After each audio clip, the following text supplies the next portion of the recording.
O'tgan darsda endi уже o'tgan darslarimizda qilayotgan loyihachamiz bor edi. Shuni davom ettiramiz. Aynan endi mavzumizga doir qilib, ya'ni biz biladigan joyimizgacha kod yozganmiz. Endi yana qo'shimcha bilim bizda paydo bo'lyapti. O'shani hisobiga bizda aytanga hozir yangi narsalar, ya'ni routing masalasi, shularni qo'shishimiz kerak bo'ladi. Demak, biror proyektimizni, Angular proyektimizni run qilganimizda bu 4200 portda, ya'ni lokal hostda paydo bo'layotgandi. Endi yangi mavzumiz, yana 4-mavzumuz bo'yicha routing, navigatsiyalar va guardlar bo'layotgan bo'lsa, aynan routing masalasi bor. Biz eslaringizda bo'lsa, app komponentlarning ichiga hamma narsani yozib tashlaganmiz, chunki ko'rishimiz kerak edi. Ya'ni app komponenti birinchi ishlaydi, ishga tushadi va uning ichida kerakli komponentlarni yozib qo'ysangiz, albatta mana bunaqa ko'rinardi. Ya'ni selektor ko'rinishida chaqirib olardik komponentlarni. Endi masala bo'ladi, aynan routing masalasi boshqa bir routda, ya'niki pazda deylik, routda aslida, ya'ni routni pazi bor, o'sha pazga qaysidir qismlarni olib chiqish kerak bo'ladi. Tohirjon, nima qilamiz? Ya'niki mana start timerni, productsni, studentsni, kalkulyatorni alohida routlarga olib chiqish kerak. Birortasini olib chiqishim uchun nima qilishim kerak? Routga olib chiqish uchun o'zi uploads degan komponentimiz bor, anaqamiz bor, faylimiz bor. Aha, fayl bor. O'shanga birinchi o'rinda o'sha mana shu pejga borganda mana bu komponent yuklansin degan Yaxshi. o'tib berishimiz kerak. Pej. Buyruq. Qanaqa pej qo'yay misol uchun? Misol uchun kalkulyatorni olib chiqaylik. Hozir ko'rinmayapti ustoz. Ko'rmayaptimi? Yo'q. Uzr.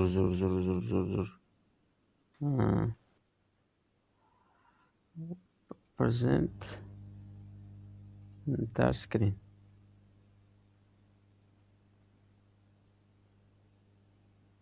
Bosdim.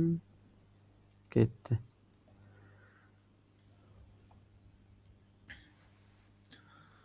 Hop, timerni olib chiqib turuvdingmi hozir? Aha, timer.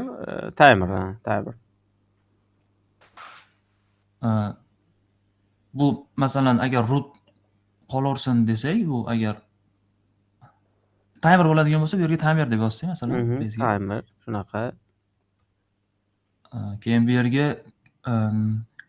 keyin component loadmi degan anaqa bor edi. Load komponent bor. Menimcha nimada sizlarga hozir komponent o'rgatilganda sizda. Komponent. To'g'rimi? Komponent, ha? Abduruzo? Load komponentdan siz load komponentdan o'rgangansiz, hozir yozamiz mayli. Dokumentda menimcha komponent haqida gap ketgan. Ya'ni komponent ozgina bilardim o'shanga. Loaddan foydalanishni. Timer, mana. To'g'rimi? Bunaqa qilsa bo'ladimi shunda komponentda? Ha, albatta, bu eager loading degan tushunchasi bor, ya'niki bu o'zi eng sodda ko'rinishda shunaqa o'rgatiladi-da. Eng soddasi bu.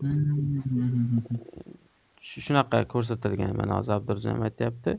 Endi men bu yerga timer desak, nima chiqishi kerak? Anaqa upload ichida anaqa router outlet agar qo'yilmagan bo'lsa chiqmaydi. Yaxshi, ajoyib. Router outlet haqida aytayapti Tohirjon. Router outlet nima ekan shunda?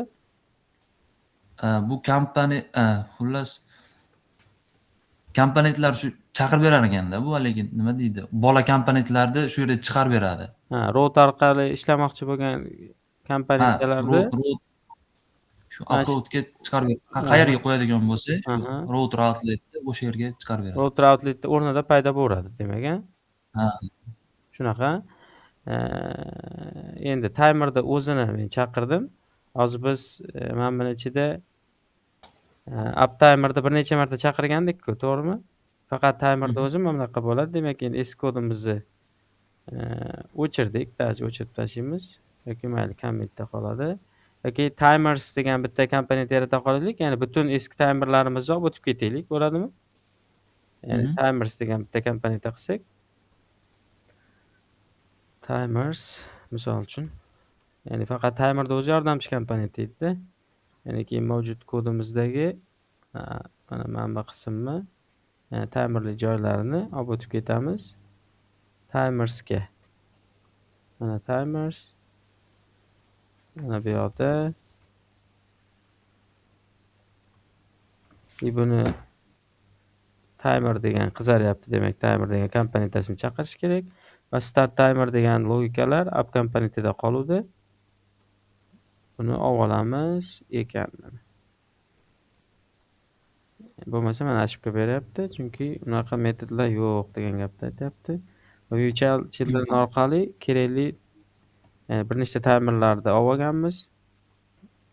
Keyin keraklisini get qilib metodini chaqirgandik. Va endi appda roots'da timerni chaqirgan bo'lsak, endi timersni chaqiramiz. Timers mana bu kerak emas. Demak, oddiy eng sodda ko'rinishda timer emas, timers bilan masala nima qilinyapti? Nimasi ham timers endi. Pazimiz ham. Timers. Mana tepasi chiqyapti uje. Tagidagi products'larni ham endi appimizni ichida yotibdi. Shuni hisobiga chiqyapti mana. Demak, router outlet mana bu qism, aynan timer chiqib turgan product, students, kalkulyatorlar bo'lsa, bular endi uje nimani ichida chaqirib qo'yilgani uchun shunaqa ko'rinib turibdi mana. To'g'ri? Abdurazo endi xuddi shunday products'ni chiqarish kerak. Ya'ni products'ni unga ham root kerak. Va bu yog'iga timers emas, products deb yozadigan bo'lsak, products'lar chiqishi kerak, yana produktlar. Mana shu yerda. O'sha orqaga tursiz, router App root. routerga. App roots, Yana bitta obyekt ochamiz keyingi. Yaxshi. Bu yerda ham pas. Komponent nomini productsmidi komponent? Products. Product. Komponent. Produkt komponent bo'ladi. Products degan komponent nomi o'zi productsmi komponent nomi? Products. Saqladim. Xo'p, products qilsam bo'ldi, mana masala yo'q. Endi Tohirjon aytibdilar, ya'ni boshqa usulni bilaman, boshqacha yozaman debdilar. Endi men kalkulyatorda olib o'ta qolaman. Kalkulator load komponent degani ham bor, Abdurazo. Bu eager loading, lazy loading masalasi bor va bu sal biroz boshqacha yoziladi sintaksis. Ya'ni komponentlarni qayerda turganini ko'rsatishimiz kerak. Va tochka zen qilib turib c tochka mana kalkulyator komponent. Mana buni sintaksi sal boshqacha, ya'ni bu sodda ko'rinishda mana bunaqa, bu eager loading deyiladi, mana bu lazy loading deyiladi. Endi ma'no jihatidan keladigan bo'lsak, eager loading komponentlar app, ya'ni loyiha run bo'lishi bilan u barcha rootlarga tegishli bo'lgan komponentlarni bittada boshida yuklab qo'yadi. Lazy loading aynan qaysi root aktiv bo'lsa, o'shanda yuklab keladi. Ya'ni hozir biz kalkulyatorni mana bunaqa lazy loading qilib yozdik. Qachonki kalkulyator deb rootingiz, ya'ni kalkulyator aktiv bo'ladi, o'shandan keyin yuklab keladi bu kalkulyatorga tegishli bo'lgan qismlarni.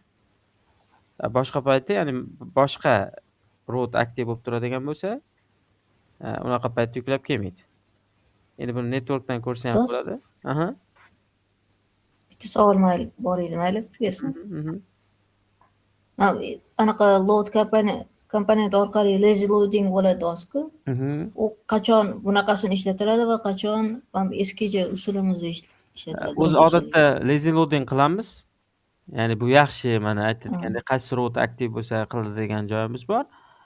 Eager loading endi meni praktikamda juda kam ishlataman.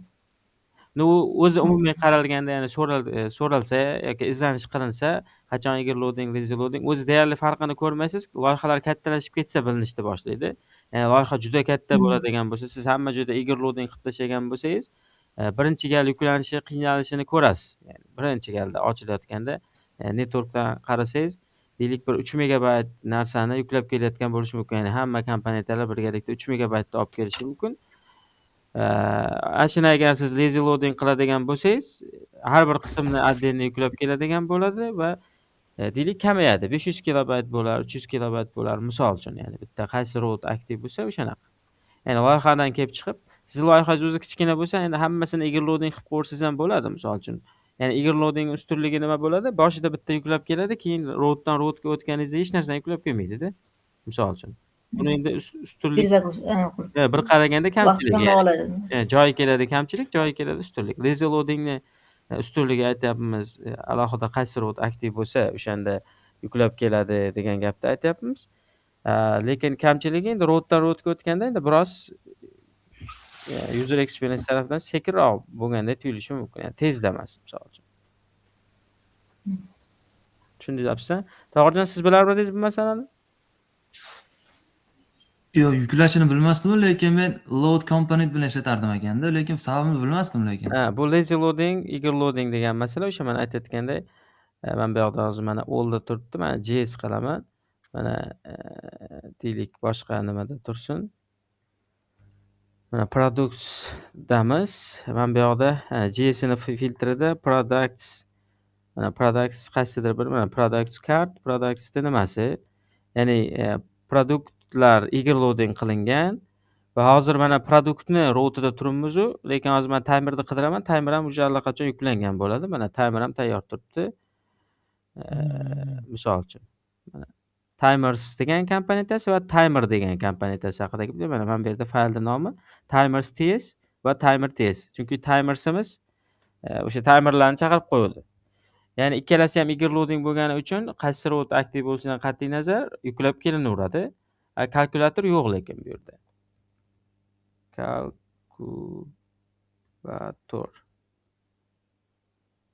Pastda kalkulyator turibdimi? bu qaysi ekan bu? Hozir pesh qo'ying. Bunaqa bo'lishi kerak emasdi. Load component, Zen. Va bu kalkulyator keldimi?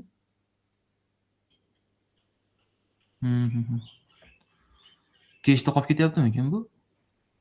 Yo'q, kechmas lekin. Kechmasligi-ku kechmas. Hozir. Kalkulyator. Общий app komponenti haqida gap ketdimi? Nimaga bunday bo'ldi? Xo'p. Yoki teskarchasi bo'ldi. Products. Bu ham produkt. Bu ham bor.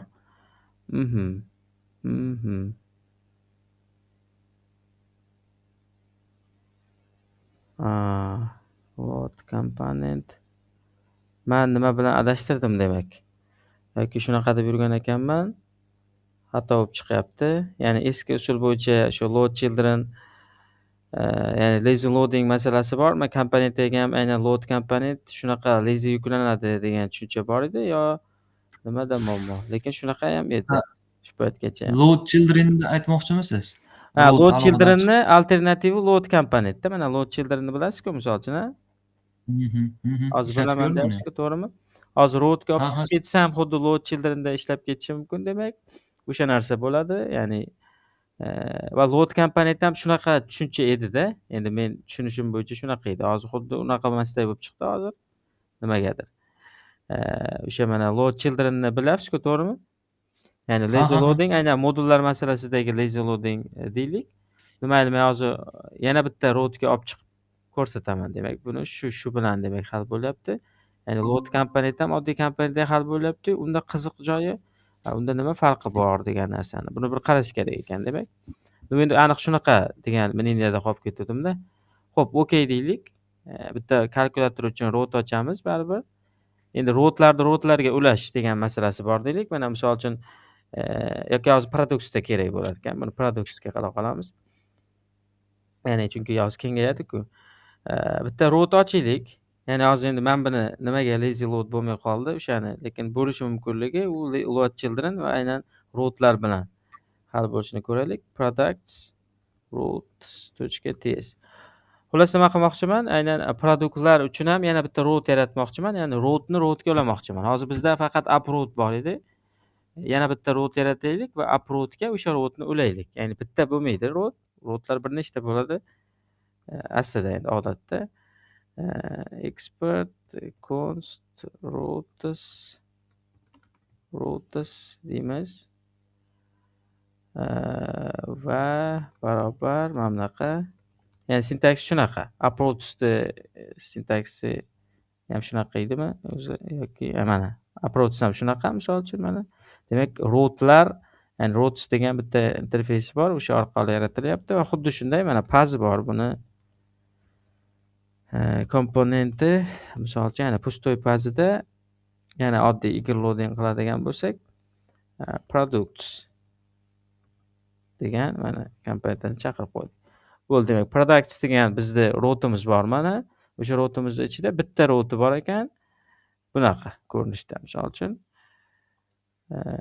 Endi mana shu rootni aytayapman, u yoqqa ulash kerak. Uproots'ga. Mana bunaqa ulanib to'g'ridan-to'g'ri chaqirilgan bo'lsa, endi yana pass products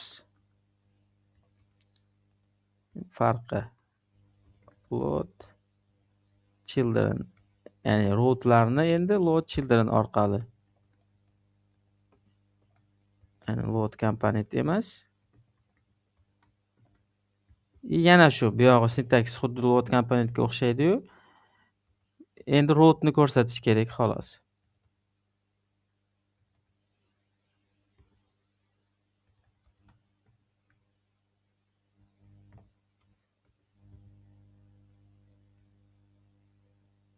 Yo'q. Then endi buni ichida nimadir bormidi o'zi? Routes. Mana.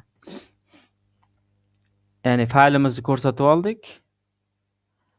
Va faylimizning ichidagi mana bu rootesimiz mana eksport qilingan konstantamiz qanaqadir. O'shani ko'rsatib qo'ydik. Endi saqlayman. Xo'p, products baribir kelyaptimi? Qiziq bo'lyapti. Umuman qiziq bo'lyapti.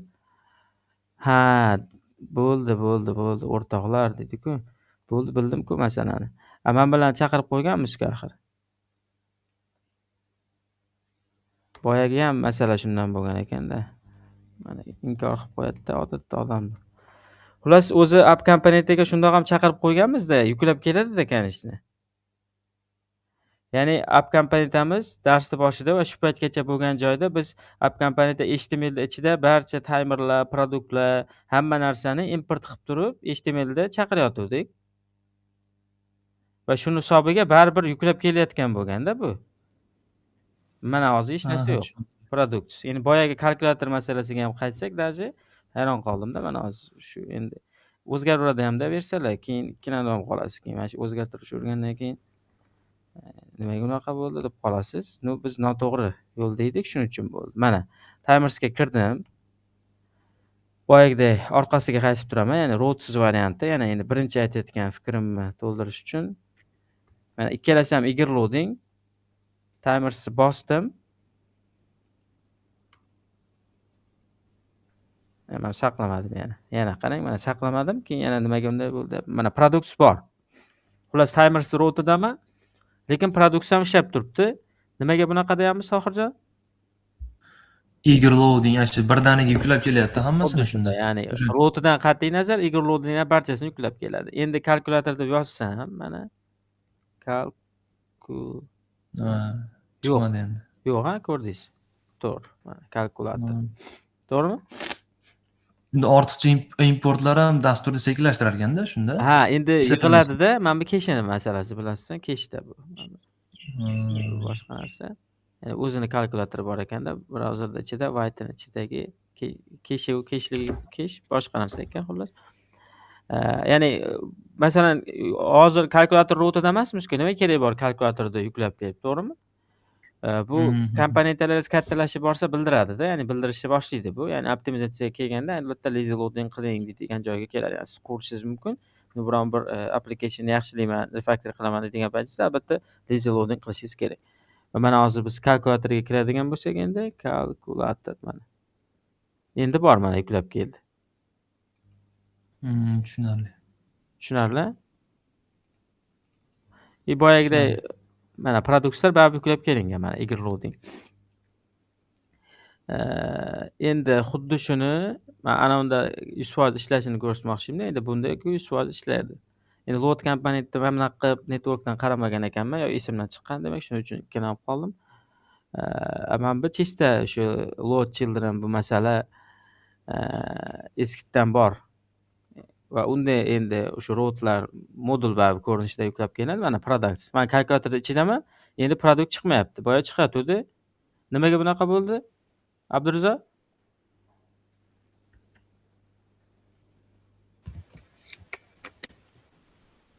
Produkt chiqqanimi? Yo'q, produkt chiqmayapti endi. Produkt chiqmayotgan lazy loading bo'lgani uchunmi? Shunaqa. Hozir Faqat kalkulyator o'zini tortib kelgan degan. xuddi shunday. Unaqa ham kalkulyator o'zini tortib kelishi aniq kalkulyatorda turibdi. Lekin mana timersda yuklab kelyapti lekin. Timers bor bu yoqda. Timers bor.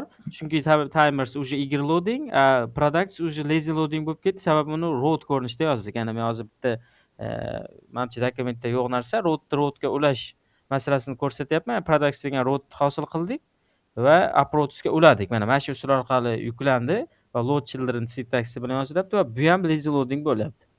Ya'ni qachonki mana products paydo bo'ladi, keyin u chiqadi. Products mana products. Tushunarli? Demak, lazy loading, eager loading masalamiz ketdi. Keyingi masala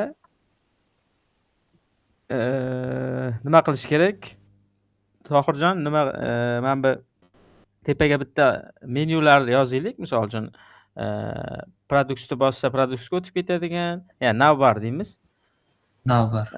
Studentsni bossa studentsga va students degan ham qolib ketibdi. Studentsimiz ham bor-da. Studentsni ham eager loading qo'yiraman. Hamma ko'paylaymizda. Qayerga yozishimiz kerak o'sha navbarni? Uprootgada. Uproot, up komponentlarga. Qarang, Abduruzam ham tepasiga bitta menyu yasamoqchimiz. O'sha joydan turib, keyin biz router link tushunchasi bor-ku, o'shani qilmoqchimiz-da. Ya'ni shu kerak bizga, to'g'rimi?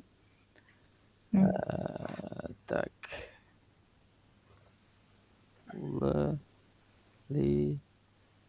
Dedik.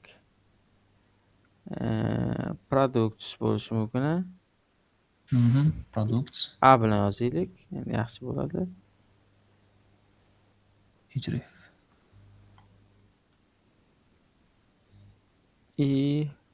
Products. Kalkulyator bor.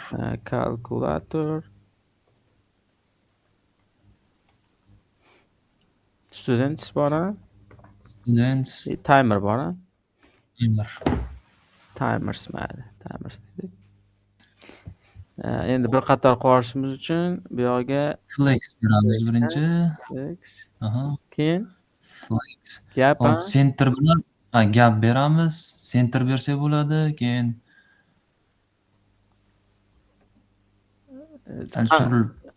qanaqa center?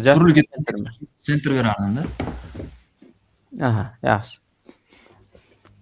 Bo'ldi, demak, yasaldi. Hozir biz xohlayotgan bitta PM padding ham berib qo'ya qolaylik. Padding mana shunaqa tursin. Orasini to'g'ri qilganmiz, yaxshi ekan. Bo'ldi. Endi ustiga kelganda produkt bosilganda produktlarga o'tib ketish kerak. Nima qilamiz? Router linkdan foydalanamiz. Router link qanaqa ishlatiladi, Abdurazo? Property binding ichida. Property binding. Property binding. Nimadirni chaqirishim kerakmi? Men router link deb yozyapman. Qizaryapti. Nimaga qizaryapti? Chunki anaqani yo'lini bermaganmiz. Yo'lini beramiz. Fazda Products mana berdim. Endi-chi.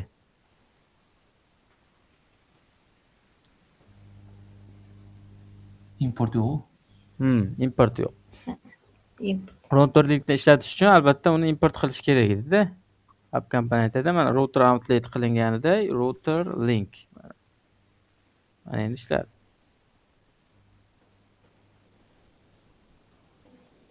Productsni bossak, endi o'zi productsda turuvdi, shuning uchun shunaqa bo'lardi. Yana bir usulida yozdik. Yana bitta usuli, ya'ni oddiy mana unaqa nima qilib o'tirmasdan srazi turbucha qog'oz boshqa yozib o'tirmasdan ham kalkulyatordan bo'lsa kalkulator desak bo'lardi. Mana. Products kalkulator ishlayapti. Masalasi yo'q. To'g'rimi? Tushunarli. Xo'p, xuddi shunday narsa, to'g'rimi? Qo'shimcha nimadir bormi? Ya'ni bundan boshqa joyda router linkda yana nimasini ishlatganmiz? Funksiyadan foydalansak bo'ladi. Metoddan chaqirib hisob bo'ladi. Router linkda komponent. Aha, yaxshi. Yana bitta usulini aytyaptilar. Mana router link get misol uchun kalkulator. Endi bu odatda bunaqa ishlatilmaydi. Endi holatingizdan kelib chiqib qoladigan bo'lsangiz, majbur bo'lib qolsangiz, shunaqa ishlatishingiz mumkin, ya'ni shunaqa ma'noda aytyaptilar. Joyimizdan kelib chiqadi bu. Bu juda kamdan kam. Nimadir hisob kitob qilmoqchi bo'lsangiz ham endi buni tayyor boshqacha usul bilan qilsa ham bo'lardi-yu. Bu ham bo'lishi mumkin. Kalkulator. Navigate'dan foydalanib qilsa bo'ladi keyin. Navigate. Bu to'g'ri. Siz shuni aytyapsiz ekanda o'zi. Mayli, bu ham bir usuli bo'ldi. Hozir boyagini emas, kalkulatorda emas, nimani qilgan emas ekan. Mayli. Bitta usulimda mana bu student qoladi. Bitta usul mana student. Keyin get calculator link. Mana oddiy linkini ham qaytarib qo'ysa bo'ladigan bo'lyapti. Va deyarli kerak bo'lsa bitta o'zgaruvchiga olib qo'ysa ham bo'ladi. Mana student hammasi ishlayapti. Xuddi shuni bu yoqdan bermasdan bu yoqda o'zgaruvchi qilsangiz ham bo'lardi. Biz metod qildik, mayli.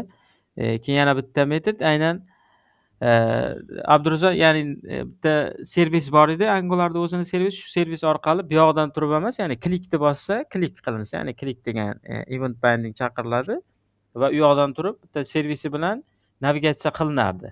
Ya'ni routing va navigatsiya masalasi. Navigatsiya qilish uchun nima qilardik? U TypeScript ani joyida yoziladi navigatsiyaga. Men bu yog'iga nima yozay? Mana timersni shunaqa qilaylik, misol uchun. Klik bo'lganda, to'g'rimi? Navigate metod ochiladi. Timer deylik, shunaqa metod navigate to timer, timer.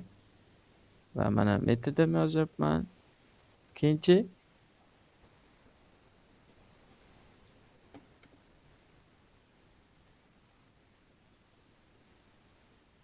bitta servis kerak edi, to'g'rimi?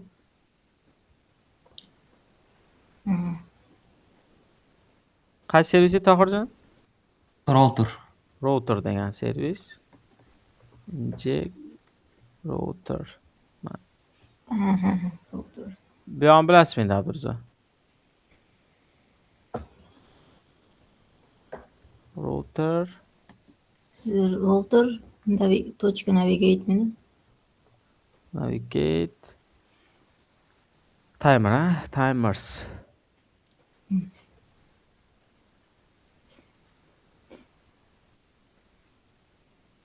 Xo'p, mana timers ishlayapti. Va prosta user experience tarafdan biroz yomon bo'ldiki, mana bu narsa chiqmay qoldi. Mana nima pointer chiqardi-yu, mana to'g'rimi, qo'lcha. Chunki router link edi-da ular. Bu yoqda ko'rsatyapti ham, pastga qarasanglar mana calculator product students chiqaryapti. Timerda unaqa emas. Chunki timerda klik bilan yozib qo'ydik. Endi shunday bo'ldi-da, endi vaziyatdan kelib qoldi. Shunaqa bo'ldi. Endi masala qiladi. Bu ham ko'rsatmoqchi bo'lmasligingiz ham mumkin-ku, shunaqa paytga klikka to'g'ri keldi. Agar yo'q, lekin stilni to'g'rilab qo'yamisak, klassiga kursor pointer qo'yib qo'ysak, shu bilan masala hal bo'lib turadi baribir. Mana qo'lcha chiqyapti. Router link active, router active link tushunchasi bormidi darsda? Active linkmi? Active linkni lekin ko'zim tushmadi lekin. Ko'rmadingiz-a? Router link active degan tushunchasi bor. Ya'ni qaysi root active bo'ladigan bo'lsa, o'shanga biron bir klass berib qo'yishimiz mumkin. Misol uchun text rangi o'zgarsin, ya'ni qaysi menu bosilib turganini hozir bilib bo'lmayapti bu yoqda. Mana qilaylik. va bunga klass beriladi endi. Ya'ni qaysidir nima aktiv bo'lsa, mana rangi o'zgarib oldi.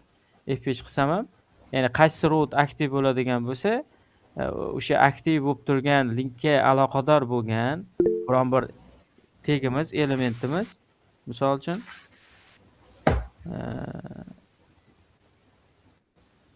nima bo'ladi hozir Abdurazzoq? Nima bo'ladi? Ya'ni o'sha klassini berib yuborsak bo'ldi. Ya'ni router link active tushunchasiga qanaqa klass berib yuborish kerakligi aytilsa bo'ldi va hammasiga mana shu ishni qilsak, ya'ni qaysisi aktiv bo'lsa ishlayveradi. Mana bundan tashqari mana bu ishlamaslik kerak, chunki buni router link bo'yicha qilmadik. U direktivani bilmaydi. Mana kalkulyator bossam, mana kalkulyator rangi nima bo'ldi? Timers unaqa emas, chunki uni direktiva orqali yozmadik. Ya'ni router link active degan tushunchamiz aynan router link degan direktivaga tegishli. Qo'shimcha property bu. Mana kalkulyator, bir bola student. Mana F5 qilsa ham type chiqyapti. Aytavering Abdurazzoq, nima masala? Anaqani router link aktiv so'ramoqchi edim. Shu ittis klass berib ketadi deysiz-ku. O'shanda agar mantiq stabilni ishlatyapsiz-ku. Aha. Masalan, agar просто чистый CSS da qilsam, router linkda aktiv degan klass o'zi bo'ladimi shunda? Yo'q, router link active degan bu direktivani bitta inputi o'zi. Ya'ni mana bu direktivaga tegishli input, unga klass berib yuborishingiz kerak. Ya'ni aktiv linkga qarab turib, shu klassni qo'shadi yoki qo'shmaydi. Hozir men buni kodini ko'rsam, o'sha klassni qo'shyapti. Agar siz klass otini berishim kerak. Ha, xuddi siz toza CSS yozsangiz, klass yaratasizda. Mana text blue 500 deyapti. Mana shuni qo'shib qo'ydim. Aktivligidan kelib chiqib, misol uchun. Tushunarli? Ya'ni o'zingizni klassingizni berasizda unaqa paytida. Bo'ladimi? Rahmat. Bo'ldi, ketdi demak. Nima router linklarni ko'rdik. Mana navigatsiya qilindi. Endi paz degan tushunchasi bor. Ya'ni nima qilamiz? Productsga kiramiz. Products ichidagi biron bir produktni bossak, mana o'tgan safar biz prosta bosildi degan mesaj berdik.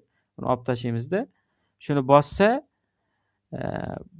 birinchi ID'li produkt bosildi, ikkinchi ID'li produkt bosildi deganda, ya'ni mana bu joydan ketidan misol uchun 1 degan nimaga otib olishimiz kerak va biz product details degan bitta komponentni qilib qo'yishimiz kerak. Ya'ni product details bo'ladi, ya'ni biron bir produkt bosiladi va o'sha produktni tipa detayllari chiqadi, detallari misol uchun. Xo'sh, nima qilay Abdurazzoq? Ya'ni routimizda nima qilish kerak yoki mana biz bitta komponent yaratish kerak demak, to'g'rimi? Ha, komponent ochishimiz kerak. Mikrofon o'chirib qolibdi. Aha, product details. Details. O'z mikrofoningiz ko'p o'chib qolyapti sizda. Product details. Endi nima qilay buni? Pazimizda yo'l yaratib yuborishimiz kerak. Detailslar uchun. Nima qilamiz Tohirjon? Xo'p, obyektga o'chiramiz 33-da. Aha. Biz Aha. 2.id qolsa, Aha. Mana dinamik pazlar bilan ishlash, ya'ni dinamik routerlar bilan ishlash masalasi bu. Komponentimizga yana product details. Xullas, o'sha yaratayotgan product details degan komponentni routga ulash kerak. Routga ulamaguncha maydon yo'q. Yani o'tgan safar ham aytganmiz, ya'ni zanjir bor bu yoqda. Nimadir yozyapsizmi? Albatta qayergadir ulanishi kerak bu. Biz o'sha ishlatmoqchi bo'lgan product detailsimizni routga ulab qo'ydik. Endi bossa manba ID'li, ya'ni nimadir ID'li, dinamik ID 10 bo'lishi mumkin, 20, 1, 2, 3 va hokazo o'shalarni ishlatishimiz kerak. Endi nima qilay Abdurazzoq? Ya'ni bitta kartochkam bosilsa, Komponent. mana kardim bor. Mana shu kardim. Mana yasab turilgan. O'tgan safar yasagan kardimiz bor edi. O'sha kardimizda prosta klikiga mana bunaqa narsa yozgan ekanmiz. Shu joyga endi Anaqa serverda metod yaratib olmaymizmi? nimaga? Shu imенно shu ID'larini yo'lini olib kelish uchun. ID produkt ichida bor-ku.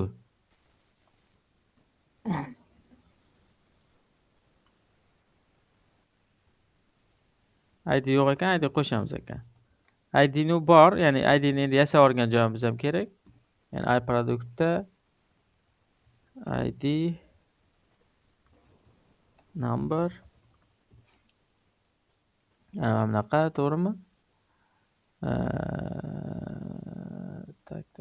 Xuddi shunday va keyin buni yasagan joyimiz bor. Ya'ni servisimizda mana store'imiz bor ekan. Store'imiz ichida ashka beryaptiki, endi ID'larni o'zlashtirib qo'y, deyapti. Mana bu nimamiz ichida ham ID bo'lsin demak endi. Doim bo'lsin. Number. Xo'p, 1 emas 2 misolchini 3 4 ID'li nimalar? Bu yoqda ham ID'si 1. Mana. Xullas o'sha products degan massivimiz ichida demak ID degan maydonni qo'shib chiqdik va qiymatlarni berib qo'ydik. Chunki yo'q ekan u.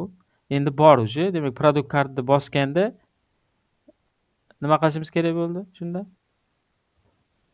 Tohirjon, nima qilamiz? Root outletni aniq import qilib olishimiz kerak. Router outlet emas, router link. Nima qilay, Tohirjon? Xo'p, bu joyga router link yozamiz. Xo'p. Shunchaki ID'ni o'zini berib yuborsa, bu yerga adashmasam ketaverish kerak edi. To'g'ri. Product ID'ni. .id. Nu bunaqa yozsam, to'rtburchak qavs yozaman, mana. To'rtburchak qavs ichida. O'zi ketaverish kerak shu holatda. Shunday. Xo'p, mana. Bosdim. Mana product detailsga o'tib ketdi uje. Product details word deyapti. Mana nimasi o'zgardi. Ikkinchini bossam, ikkinchida nimaga product ID kelmay qoldimi? Uchinchida ham kelmay qoldi. Undefined bo'lib qolibdi. Nimaga? Sababi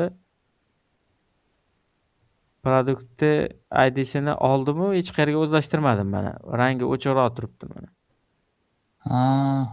This.id barobar ID qilishim kerak. Mana endi bu.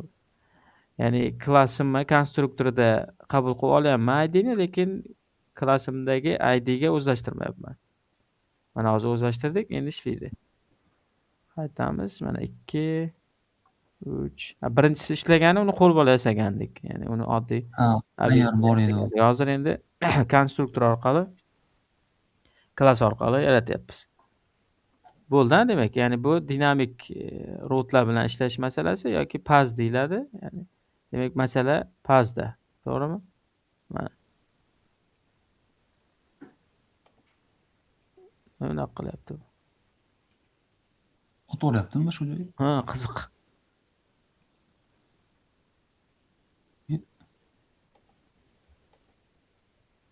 Men kontrol bosib turgan ekanman, uzr. Nimagadir kontrol bosilib qolibdi, lekin juda yengil edi. Mayli. Ketdi, demak, masala ketdi bu ham. Endi 2 bor. O'sha 2ni 2 emas, o'zi masala nima? Bizda общий mana produktlarni ro'yxati bor va bitta store degan servisimizda turibdi, product store'da. O'sha mana 2 bosilgandan keyin 2 ga daxli bor produktni topib olishimiz kerakda, mana bu yoqda chiqarishimiz kerak. Kattaroq qilib turib, misol uchun title, rasmi bir balosi. Ya'ni produkt detaili shunaqa bo'ladi. Produkt ichiga kirasiz, ko'proq podrobniy ma'lumotlar chiqadi. To'g'rimi? Abdurrazak, nima qilish kerak?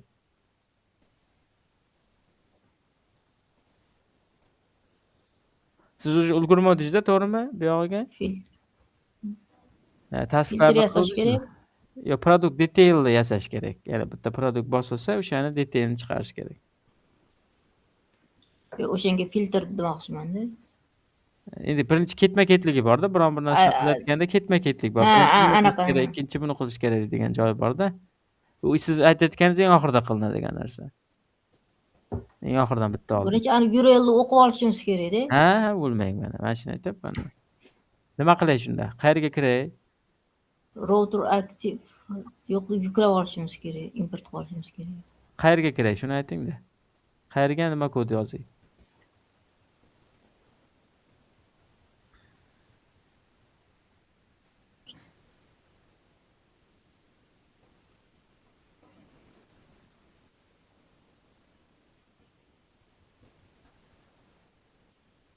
Produkt anaqa detailsda yozsin. Aha. Men aytgandan keyin aytyapsiz, ha? Nima qilay endi?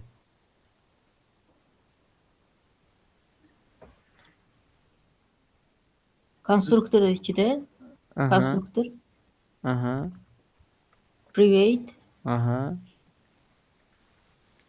Qarab yozyapsizmi qayergadir? ha? Yo'q. Aha, ayting bo'lsa. Router, Root. Ya'ni bu router emas, bu ha, root. root, Keyinchi root, active router, activated root. ha, activated router. To'g'rimi? Oldik. Endichi bu servis edi, bitta servisda inject qildik. Ya'ni ikkini topib olishimiz kerak. Nima qilay endi? Bu anaqani olib kelib olishimiz kerak, userlarni. Produktlar bular. То есть produktda uzr. Uni olib kelmaylik, siz ikkini olib bering menga hozir.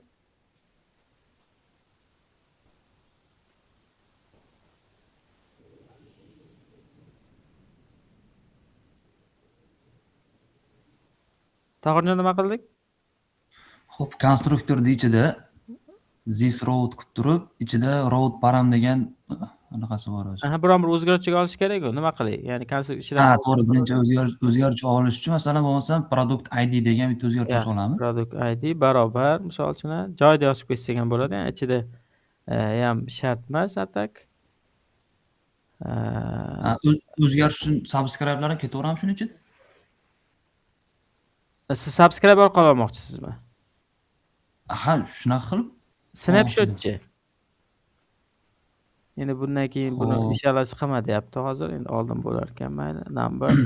Xo'p, number qilib qo'ydim. Mana ichida product ID barobar root. Hozir subscribe'da joy emas, ya'ni subscribe kerak emas, snapshot degan narsasi bor. Ya'ni subscribe kerak bo'ladi, o'zi kerak bo'ladi, joyi keladi. Ya'ni ha, ana shu joyda kerak ekan menga deysiz. Paramizda ichida demak, nima yozayman mana shu yerga endi? ID. ID ni qayerdan oldingiz? Ya'ni nimaga ID? IDni Product ID emas. road ichida o'zimiz qo'ydik-ku ID deb nom. Ha. Qo'ygan nomimizda bu. Ha. Namini ichida mana dinamik qo'ygan nom, mana ID. Mana shu yerga yozib product ID deb yozganda, u yo'q ham product ID dirdik. Ya'ni nima yozsangiz, o'sha orqali olasiz demak. To'g'rimi?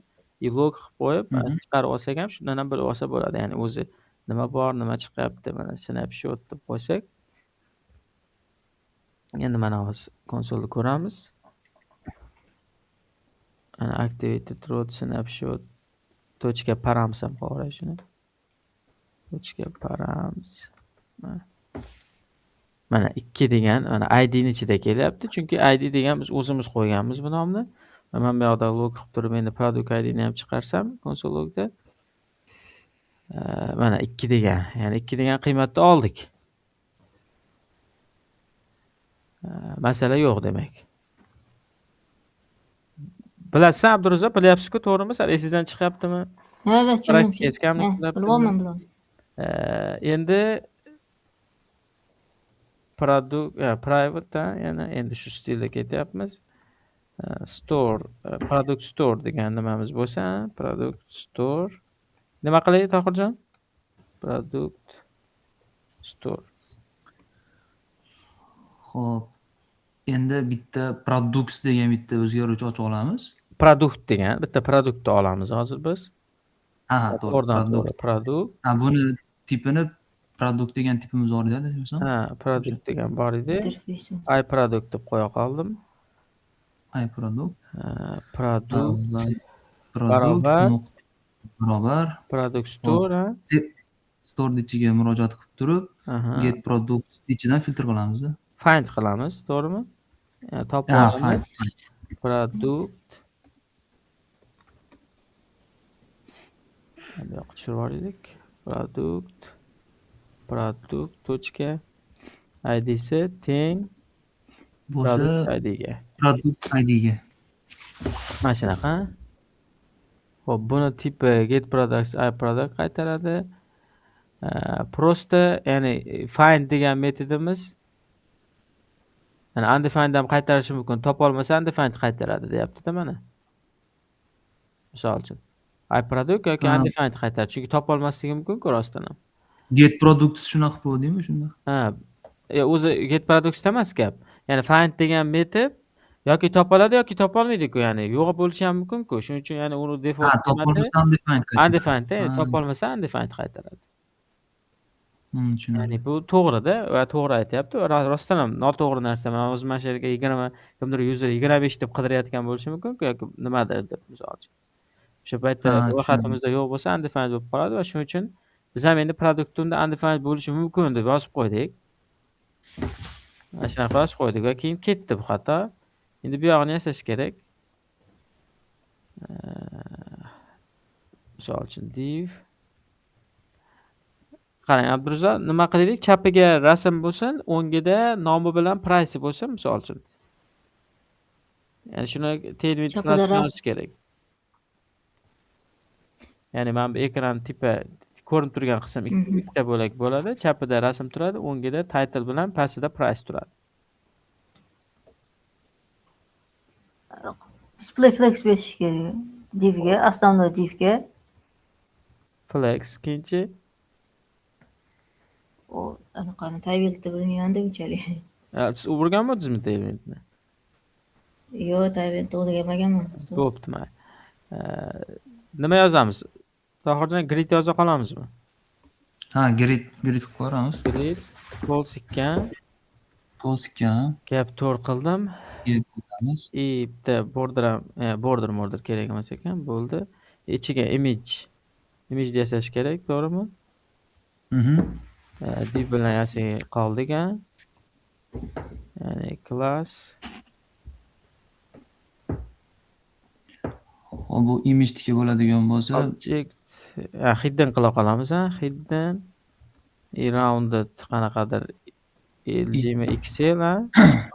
Border bo'la qolsin a. Border ozgina gray 200 ham misol uchun. Shunday object covermidi? Object cover qilsak egallab oladi. Object cover. Endi imageda yoza qolamiz. Klassi bu full qilamiz. Ya'ni butun egallab olsin yana.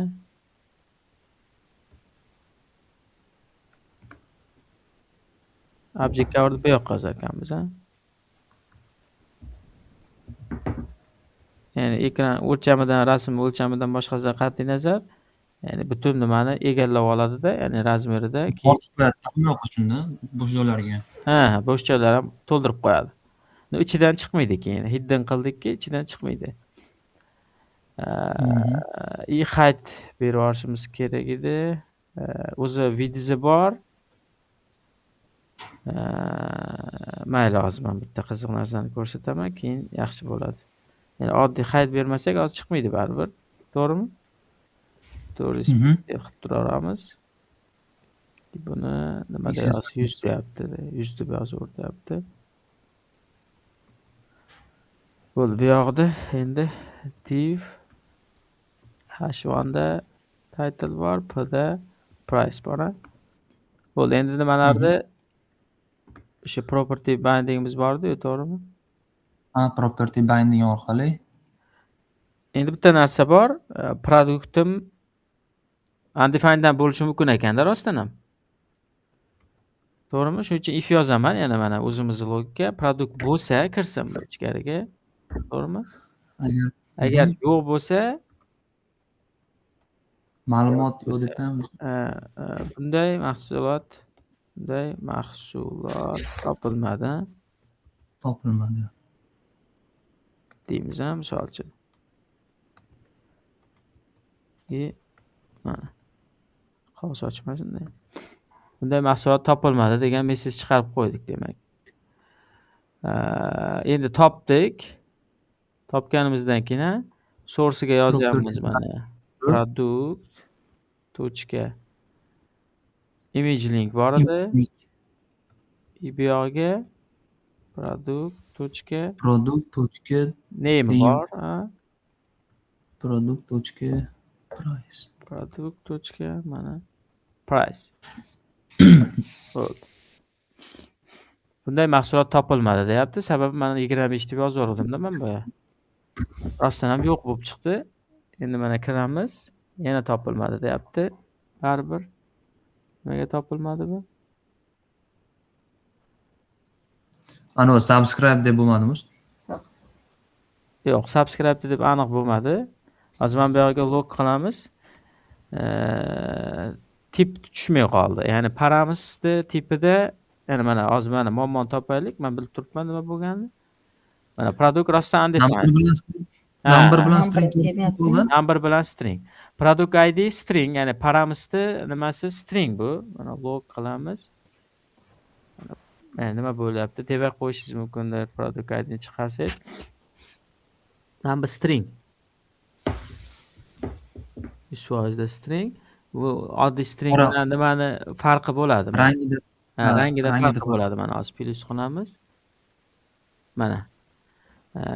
Number bo'lganda mana ko'kroq rang. Mana bu qora bo'lyapti stringda. Misol uchun. Ya'niki biz plusga o'girmadik buni. Mana bunaqa qilib olsak, product identity tipini number qilganmiz-ku. Endi ishlaydi mana. Mana. Bu kikki 1000 dedi. Image'im chiqmay qoldi. Image'im hidden qilibman, uzr. Men hidden qilmoqchi emasdim.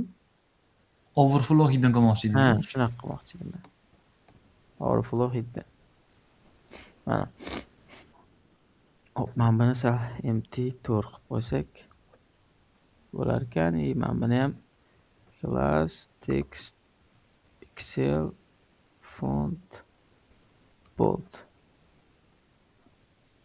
keksel ham bo'ladi. Bo'ladimi? Общий padding ham kerak ekan. Mana. Bo'ladi, o'zi normalniy yasaldi demak, produkt bor. Shunday. To'g'rimi chiqdi demak? Ya'ni ma'lumotni o'sha ro'tdan olib, bu paz deyiladi demak, ya'ni pazini oldik. 2 degan pazni o'sha 2 ning qiymatiga qarab turib, filtr find qilib topib oldik. Produktlar ro'yxatidan, to'g'rimi? Ya'ni servislarimizni ishlatdik, ya'ni o'zini activated route degan servisini ham ishlatdik. Buni ham ishlatdik. Bo'ladi. Xo'p. Endi shart emas. Keyingi masalamiz query parami bor-a buni. Ya'ni biz endi activated route ham ishlatganimiz haqida demak gap ketdi-da. Bu yerda router activated route degan servis ham ishlatildi. Buning ichidan mana params qilib oldi. Endi xuddi shuni query params degan narsasi bor. Query params. Query paramsni nima qilsak bo'lardi? Nima uchun ishlatsak bo'ladi? Ya'ni find qilish uchun ishlatsak bo'ladi. Shunday. Mayli, hozir ya'ni chiroyliroq bo'lar ekan. Xullas nima? Ya'ni query param degan narsasi bor. Endi hozir biz pazni ko'rdik va endi ya'ni param, pazni olyapman, param. Param va query param hozir. Ya'ni paramsni ko'rdik, endi query paramni ko'ramiz. Nima qilsak bo'ladi? Mana produktlar degan joyimiz bor. Produktlarning ichida produkt mana komponentga keldik. Men bu yerga produktning yoniga qidiradigan narsa yasaylik, input yasaylik. Misol uchun div. Searchmi? Search qilamiz-da. O'shani keyin query paramni oladigan qilsak bo'lar ekan. Search uchun yana flex qilyapmiz. Class flex just by between. Item center ham qo'ysak bo'ladimi? Endi inputim borderlari yo'q, shuning uchun ko'rinmadi. Class border rounded excel yoki lg border gray go'zal. Mana chiqdi. Chiqdi. Padding bir ham qilib qo'ysak bo'lar ekan. Общий Mana Steve'imizga ham P2 qilib qo'ysak. P2. Mana. Bu to'rdagi. Mana endi izlasak, nimadirda izlasak, mana bu filtr bo'lishi kerak bo'lyapti masalamiz. To'g'rimi? Nimadir yozamiz va bu filtrlanib qolsin. Bu uchun bizga kerak bo'ladi. Tohirjon aytingchi bo'lmasa nima qilamiz?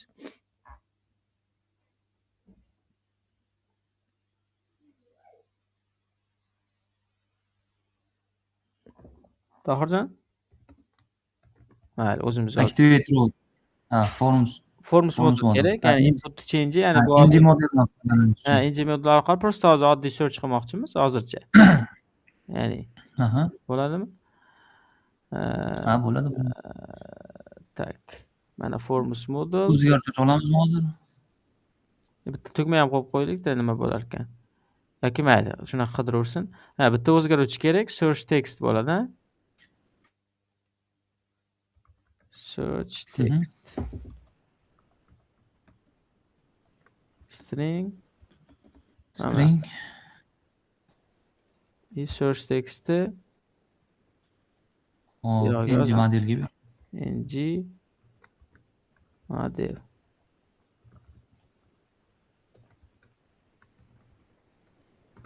Mana. Bo'ladi. Nima yozsak shu chiqadi endi. Va endi bu qidirib yozishni boshlagandan keyin qanaqa event bilan ishlasak bo'lardi, nima bilan ishlasak bo'lardi? Ya'ni shu input yozishi bilan, misol uchun, o'sha filtr qilaversa, misol uchun input degan anaqasi bor, o'sha ishlaydimi? Input ishlaydi. Bo'lmasa endi ng model yozyapmiz. ng model change bilan ishlasak ham yaxshi. ng model change. Mana search deb qo'ya qolaman. Search degan metod ishlasin. Search va $event berib yuborishi mumkin.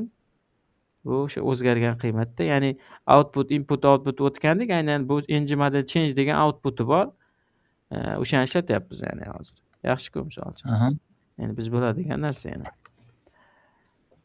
Xo'p, search text misol uchun string va mana produktlarni qaytarib qo'yatdi to'g'ridan-to'g'ri. Demak, biz buni bitta o'zgaruvchiga olganimiz yaxshi ekan endi. Yoki to'g'ri, bu get products bo'lib turaversin. Filtered products degan narsa bo'lsin. Filtered products. Nimaga? Chunki hozir produktni to'g'ridan-to'g'ri filtr qilish, birinchidan getter ekan bu, o'zi to'g'ri yozgan ekanmiz, zo'r bo'lgan bu. Getterda hozir qiymatini set qilib bo'lmaydi endi hozir. Va u butun produktlarning ro'yxatini beradi bizga. Biz endi filtered products degan qilaylikda bitta o'zgaruvchi aslida o'sha butun produktlarni filtrini mana shunda ushlab turaylik. Va nimaga eskisiga tegmaslik kerak? Chunki filtrlab qo'ysangiz yo'qotib qo'yasiz-da. Ya'ni haqiqiy ma'lumot deylik 10 ta yoki 20 ta produktdan iboratdir. U tursin, ya'ni unga tegish kerak emas. U o'sha store turibdi, bo'ldi. O'sha 20 taning ichida biz filtr qilishimizni esa boshqa o'zgaruvchiga olsak to'g'ri bo'ladi. Tushuntira oldimmi? Ya'ni yoki men nolovoydan kelay desam, mana qarang. Deylik, mana bu kerak emas bizga. Ya'ni bitta o'zgaruvchi bilan hal qilmoqchimiz. Products degan narsa mana turibdi. Mana productsda turibdi, misol uchun. Ya'ni backenddan olib kelib olganmiz. Atak va yana boshqa yo'l ham bor ekan. Mayli, hozir men muammoni keltiray. Endi productsni filtr qilamiz. Produktni name, to'g'rimi? Name bilan include search text, to'g'rimi? Include bo'ladi-da, ya'niki. Ya'ni produktlarni filtr qilmoqdamiz. O'sha produktning name mabodo o'z ichiga olsa search textni. Va endi bu yoqda o'sha endi nima qilish mumkin? Search textni har xil narsalar shu trimmada search text qaytadan ya'ni trim qilishimiz. ya'ni probellarni, bo'sh joylarini olib tashladi atrofidagi, to'g'rimi? Ha, Ee, lower case I quotini lower bo'ladi case kichkina. qilishimiz va name'ni ham xuddi shunday qilishimiz kerak endi. To lower case. Mana. Ya'ni atrofidan probellarni olib tashladik. Probellar bo'lishi mumkin edi. Misol uchun mana probel bilan izlashim mumkin edi mana bunaqa. Misol uchun. Buni ham biz user unaqa qilsa mabodo deb atrofidagi probellarni olib tashlayapmiz. Ya'ni trimimizni vazifasi shu. Mana olib tashlayapti tipa va lower case qilyaptiki, katta harf bilan izlashni boshlashi mumkin yoki kichik harf bilan. Misol uchun, Ma'lumotlar ketdimi endi? endi mana book 1 dedim, mana chiqaryapti chotki. Topdi, filtrimiz ishladi bir qaraganda. Bo'ldi, ishladi deb turdik. 2 ni yozib ko'rsak endi yo'q. Endi 1 ni bossak общем yo'q. Nima bo'ldi Tohirjon shunda? Shunda hozir butun datani filtr qo'yardik. Filtr qilib yuborib, o'zi filtrlangan ma'lumotni ustida keyin biz filtr qilib yuribmiz-da. Ya'ni o'sha yo'q bo'lib ketdi birinchi galda. Asosiy datani o'zgartirib yubordimi u filtr? Asosiy datani o'zgartirib yubordi. Mana bu yoqda logo yozsak. Shellow copy qilib olib anaqa qilsak bo'lardi, adashmasam bunga. Shellow copy o'sha aytganingizdek qilsa bo'lardi deylik. Mana terminologiya jihatidan. Bo'lmasa o'zi servisimiz ham bor ekan-ku, shu bilan qilsak ham bo'lar ekan. Yangi o'zgaruvchi kerak emas ekan bizga. Endi har xil usul. Mana book 1 qilganimdan keyin o'sha production bitta bo'lib qoldi xullas Abdurazzoq va natijada o'sha bitta kamayib qoldi va shuni ichida yurib qolamiz-da keyin biz. Biz Product aytyapsizmi? mana bu yoqda produktni filtr qilishimiz kerak emasdi. Produkt degan servisimiz bor edi. Shuni ichidagi get productsni filtr qilishimiz kerak. Ya'ni bunga tegilmaydi hech qachon. Ya'ni bu store'da turibdi. Ya'ni get products degan aynan store'imiz ichida, mana product store'da ichida get products, общий produktlarni qaytaradigan joyimiz bor. Va shu bilan ishlasak, doim shu orqali filtr qilsak, umuman masala yo'q. Ya'ni yangi o'zgaruvchiga ham hojat yo'q ekan o'zi aslida. Mana kelyapti, joyiga kelyapti. 2 desam kelyapti misol uchun. 3 desam mana 3 ta filtr va joyiga kelyapti mana. Endi o'chirsam. To'g'ri? Endi bu demak o'tirgan darslarimizga yana mustahkamlash nuqtai nazaridan bo'lyapti, misol uchun. Endi nima masala bor? Query paramni nima daxli bor degan joyga men query param tiqishtirmoqchiman hozir. Shunaqa bo'lsinki, ya'ni book 1 da yozib qo'ydik. F5 qilsam ham o'sha book 1 bilan filtrlanib tursa qani zo'rda, misol uchun mana. Men bosib tozalanib ketyapti-ku. Ya'ni esimda turardi-da, shunda men book 1 bilan izlab qo'yganman yoki book yoki yana o'zi produktlarni misol ko'paytirsak, misol uchun story, story. Misol uchun 1 keyin 6 7 3 mana endi story deganlar ham paydo bo'ldi va book desam faqat mana booklar qolyapti. O'shanaqa filtr qilib qo'yganim doim saqlanib tursin, shuni xohlamoqchiman. Shunaqa paytda bizga query param kerak. Query param kerak. Va bu uchun demak, bu yoqdan turib set qilish bor query paramni. Mana bu yoqqa qo'shib qo'yish kerak va keyin uni o'qib olish kerak degan joyi bor. Bu uchun bizga private router va navigatsiya kerak. Router. Ya'ni demak qo'shyapmiz. Router. Va endi turgan joydan qo'shib olish masalasi bu bir masala. Bo'lmasa o'zi klik bilan hal qilsak yaxshi ekan. Ya'ni shunda tushunarli bo'larmidi? Shunaqa. Ya'ni keyin query paramni direktivasini ham qilsak bo'lar ekan shunda. Endi sal boshqacharoq narsa qilaman. Bu hozir umumiy biz o'zimizga foydali bo'lish uchun ko'rdik, ya'ni qidiruvdi. Ya'ni bu o'zidan o'zi qidirsa emas, ya'ni yozsa filtr qilmasin u, tugma bor bo'lsin, search degan misol uchun. O'sha tugma orqali hal qildik. Va shundan keyin query param ham zo'rayib ketar ekan. Class, flex yana gap 2 mayli. Va search degan nimamiz? Class bg blue 500 teksti white bo'lsin. Mana shunaqa ekan, yaxshi. P x 2 bo'lsin, rounded md bo'lsin. Ha, bo'ladi, normalni. Demak, nimadir yozishda emas, yozib bo'lib searchni bossa filtr qilsin, ha? Endi shu logikaga o'taylik. Ya'ni mana ng model change emas. Click bo'lganda, mana click degan event bindingi bor, search endi chaqiraylik. Va search degan metodimiz endi izolyatsiyalanganligini xohlamoqchi bo'lsak, mana search tekstni bera qolamiz mana. Demak, mana book, ya'ni hech narsa bo'lmayapti, mana filtr qilib tashlamayapti. Qachonki searchni bosaman, mana endi qilyapti, to'g'rimi? Bir, mana search. To'g'rimi? Abdurazak tushunyapsizmi? Ha, tushunaman. Tushunasiz, to'g'rimi? Nima qilyapmiz? Demak, boya prosta sirazi yozganda qilyotgandik filtrni, endi tugma bilan. Va endi xohlayapman men o'sha book 1 deb filtr qilindi. Book deb filtr qilindi va searchni bosdik. Chotki F5 bo'lsa ham, F5 qilingandan keyin hozir yo'q bo'lib ketmasin deb o'sha filtrim tursin, saqlansin, shuni istamoqdaman.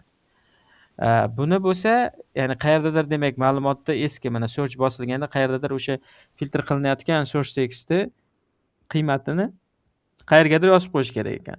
Buni biz query paramga yozmoqchimiz. Mana bunaqa qilib, misol uchun search text barobar misol uchun book. Mana shuni xohlamoqdamiz. O'shani yozish uchun demak mana search bosiladi. Bosilgan paytda router link kerak, query param kerak bo'lyapti. Mana query param degan narsasini ko'rmayapti. Ya'ni chunki router linkga daxli bor narsa router link. Misol uchun mana shunaqa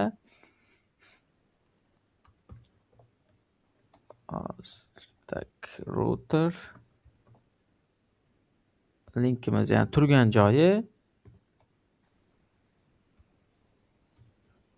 mana query params endi ko'ryapti. Query paramsimiz bo'lsa search text ga ya'ni nimadir berib yuborish. Misol uchun nimadir deb qo'ydim endi bilishingiz uchun. Va router linkimiz turgan joy. Buni bunaqa yozmasa ham bo'larmikan? Ishladi lekin menimcha. Turgan joyligini. Ya'ni router link degan direktivani barib chaqirish kerak. Hozircha ishladi menimcha. Agar ishlamasa qaytamiz hozir. Va shuni yozishi bilan query paramsni endi ko'ryapti. Misol uchun mana bunday bosdim. Mana search text nimadir degan paramni berib yuboryapti, lekin router linkimizga albatta berishimiz kerak ekan. Turgan joyda bermasak yo'qotib qo'ydi. Balki bilardimda. Xo'p, nima masala demak? Mana qarang, hozir bosdim, mana. Products'da turibdi, search textga nimadir deb qo'shib yubordi. Shuni xohlayotgandik. Endi unga nimadir demas aslida biz yozib qo'ygan search textni berib yuborish kerak. Search textga search text, ya'ni aslida obyekt berib yuboryapmiz. Query params bu obyektni olyapti. Mana bunday ko'rsangiz ham params degan obyekt bor. Tipa, ya'ni shu interfeys o'ralib turibdi. Va unga obyekt berib yuboryapmiz. Obyektimizni search text degan fildiga search textni qiymatini beryapmiz. Endi ikkalasi nom bir xil bo'lib qoldi. Mana bunga borsam, mana bu search text, ya'ni chalkashtiradi ba'zida bir xil nomlar. Mana bu search text, ya'ni bu narsani yozsangiz ham bo'ladi, misol uchun. Search deb qo'ysam ham, ya'ni hozir bossam, endi searchni ichida keladi. Mana searchga search textni qilmoqchi. Search textida hech narsa yo'q. Misol uchun mana book deb yozaman. Mana search book. Misol uchun. Endi bu chiroyliroq usulda search textni bitta yoziladi va o'zini o'zi o'zlashtiradi. Mana shundoq ham mana search textni berib yuborsangiz, boyaga yozgan manba bilan bir xil, teng kuchli narsa. Ya'ni buni short varianti. Ya'ni o'zi search textni ham fildini, ham qiymatini qo'yib beradi mana shu yerga. Endi yana bosaman, mana search textim book bo'ldi. Misol uchun probel 1 qilaman yoki 2 qilaman, mana. Search textim 2 bo'ldi. Tushunyapmiz-a? Hozir-ku berib yubordik, chotki. Ya'ni nimaga berdik? Ya'ni aytayotganimda eski ma'lumot F5 qilsam endi turadi-da bu mana ma'lumot yo'qolmaydi. Ya'ni query paramlar va paramlarni ustunligi turadi. Mana shu ma'lumot. Biz uzatishni qildik, okey, ya'ni hali lekin oxiriga yetib olmadi. Endi bundan o'qib olish kerak. Ya'ni просто так uzatdik-da, xo'p, uzatdik, yana o'sha zanjir. Ya'ni berilyapti-yu ma'lumot, lekin qayerga ishlatilishi kerak? Ya'ni boshlandi-yu nimadir harakat, lekin tugamay qoldi va u qayergadir borib to'xtashi kerak edi. Endi masala nima bo'ladi, Tohirjon? Activate road'dan o'qib olishimizga to'g'ri keladi. Ajoyib, shunday. Endi road'imiz bor edi, activate road'dan. Mana bu search'ni yoki o'zi search textni aslida mana bunaqa qilib qo'yay. Mana endi search textni o'qib olib, mana bu inputga qiymatni qo'yib bersak, cho'tki bo'ladi. Chunki mana F5 qilganda yo'q bo'lib ketyapti bu. O'shani qo'yib yuborishimiz kerak. Va kerak bo'lsa filtrni ishlatib yuborishimiz kerak bo'ladi. Xo'p, demak, source textni mana to'g'ridan-to'g'ri biz pustoy qilib qo'ygan bo'lsak, endi inject activated root snapshot endi query params, mana buni ham xuddi boya paramsga o'xshaganday. Buni ham o'sha to'rtburchak qausda, ya'ni qiymatini olishimiz kerak. Ya'ni source text degan nimada yotganini mana query paramsda ichida bu ham obyekt. Aynan source text izlaydi, sababi biz shunaqa berib yuborganmiz mana. Ya'ni mana bu tepada ham shunaqa source text turibdi-ku misol uchun. Shunaqa bo'lgan demak. Bosdim. Mana book chiqyapti endi. Sirasi mana, cho'tki mana. To'g'rimi? Book chiqyapti, ajoyib. Inputga ham qo'ydik. Endi lekin baribir filtr qilmadi, hali yana yetib kelmadi oxiriga. Shu kelgan qiymatga asoslanib, source textga asoslanib, mana buni filtr qilishimiz kerak edi. Biz hozir to'g'ridan-to'g'ri set qilib qo'yganmiz. Ya'ni mana shu yerda noto'g'ri emas, endi boshidan kelyapmiz masalaga. To'g'ridan-to'g'ri produkt olib qo'yapti. Aslida bu filtr qilish kerak. Ya'ni mana bu metod ishlash kerak bo'lyapti aslida. Va shunda load bo'lgan paytdami? kiraverishimizda ya'ni F5 bo'ladi. Ya'ni birinchi kirganimizda bu srazi produktni get produktga set qilib qo'yapti. Lekin endi unaqa emasda, bu mana bu source textga asoslanib filtr qilinishi kerak. Nima qilamiz? To'g'rimi? Buning uchun konstruktor yoki ng-unit dan foydalansak ham bo'ladi. Yaxshi. ng-unit yozayotdik-ku, to'g'rimi? O'tgan darsda ham yozdik-ku. Implement ng-unit, ya'ni bu konstruktordan keyingi ishlaydigan yoki aytmadimmi ng-unit haqida? Yo'q. Bilmadim, lekin Siz bilasiz-da. on init. Life cycle'lar bor atak. Mayli, hozir aytib qo'ydik ng-unit degan. Yana ham kelamiz, mustahkamlanib turadi. ng-unit bu komponentda ishga tushib bo'lgandan keyin ishlaydigan metod bu. Ya'ni o'zi birinchi mana komponentda degan mana bu klass, ya'ni shu klass qilib bo'ladi, ya'ni o'zini yaratib bo'ladi. Yaratib bo'lgandan keyin birinchi ishlaydigan metodi ng-unit bo'ladi. Demak, o'sha ng-unitda, ya'ni mana bu klassni yaratib bo'ldi. Yaratib bo'lgandan keyin bitta implement qilib unit yoziladi. Shunaqa nimasi bor. Unit degan interfeys bor, implement qilinadi va ng-unit degan metodini ichida, demak, nima aytyaptilar? Source'ni chaqirib yuboraylik deyapsiz, to'g'rimi? Source chaqirib, source text berib yuboramiz. Source textni berib yuboraylik. Va boshida buni endi mana qilish kerak emas, demak, product massivi deb qo'ysak va bu albatta set qilinadi, qo'rqmagan degan narsani undoq qo'yib qo'ysak. Mana ishlayapti sirrasi mana. Book mana F5 qilaman, mana o'sha booklarni qilib qo'ydi. Story qilaman, search qilaman, mana storylar va F5 qilaman, mana storylar. Shunda nima bo'lyapti, Tohirjon, tushuntirib bersangiz? Hozir shunda komponent load bo'lishi bilan o'zi source text tepadan query paramni olyapti-da. Ajoyib. Qiymatni source textga, keyin ng-unit ishlagan payt birdan filtr qilib yuboryapti source text berib. To'g'ri. Bo'ldi, shunaqa. Ya'ni mana bu source'ni qayta ishlatyapmiz, ya'ni bu yoqda ham cross, chunki shu ishni qilardik-ku mana buni vazifasi, to'g'rimi? Source emas, balki filtr qilishimiz va nomlarni sal to'g'rilashimiz kerak ekan. Men bunga muhtojlik yo'q menimcha, shuni olib tashlayman. Ya'ni bu yoqdan olib o'tirmasin. Shu to'g'ri deb o'ylayapman.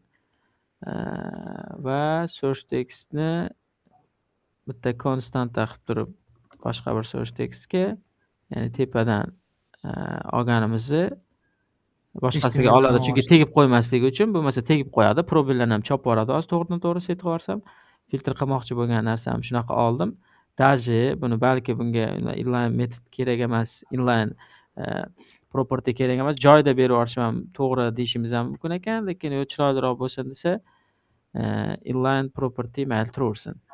Ya'ni inline feed yaratyapmiz, o'zgaruvchi deylik.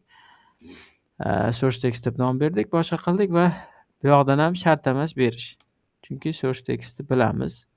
ng model, ya'ni two-way data binding orqali bu shundoq ham o'zgarib turibdi. Deyarli hech narsa bo'lmadi, ya'ni xatolik yo'q. Story 1 deymanda filtr qilaman mana. Va nomini search emas, filtr deb nom bermoqchi edim o'zi shunga. Filter product misol uchun, ya'ni sal to'g'riroq bo'ldi. Search umumiy narsada nimani search qilyapti?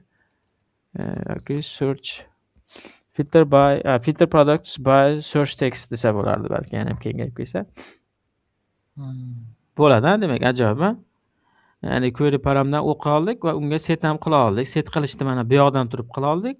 Mana router link mana bu yoqda sintaksi bor.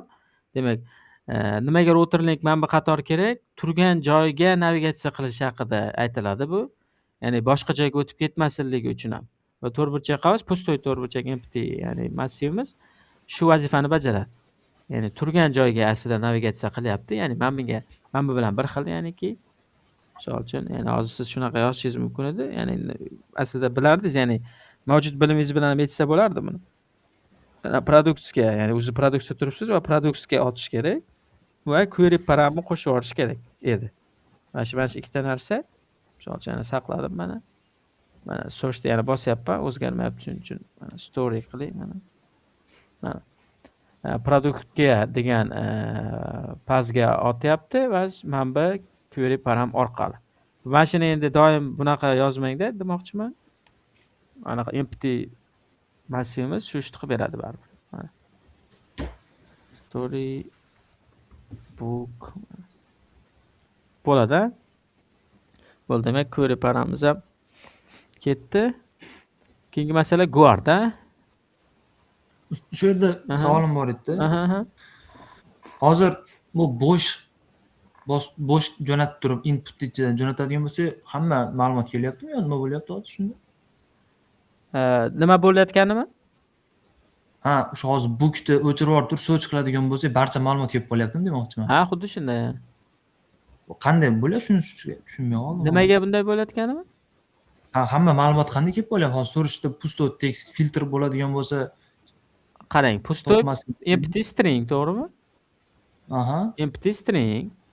Mana bu yoqda logika yozganmiz, ya'ni общий produktlarni filtr qil. Empty string bo'lsa deganida. Empty string degani o'zi hammasida bor deganida, ya'ni pustoy string va hammasi qaytadi keyin.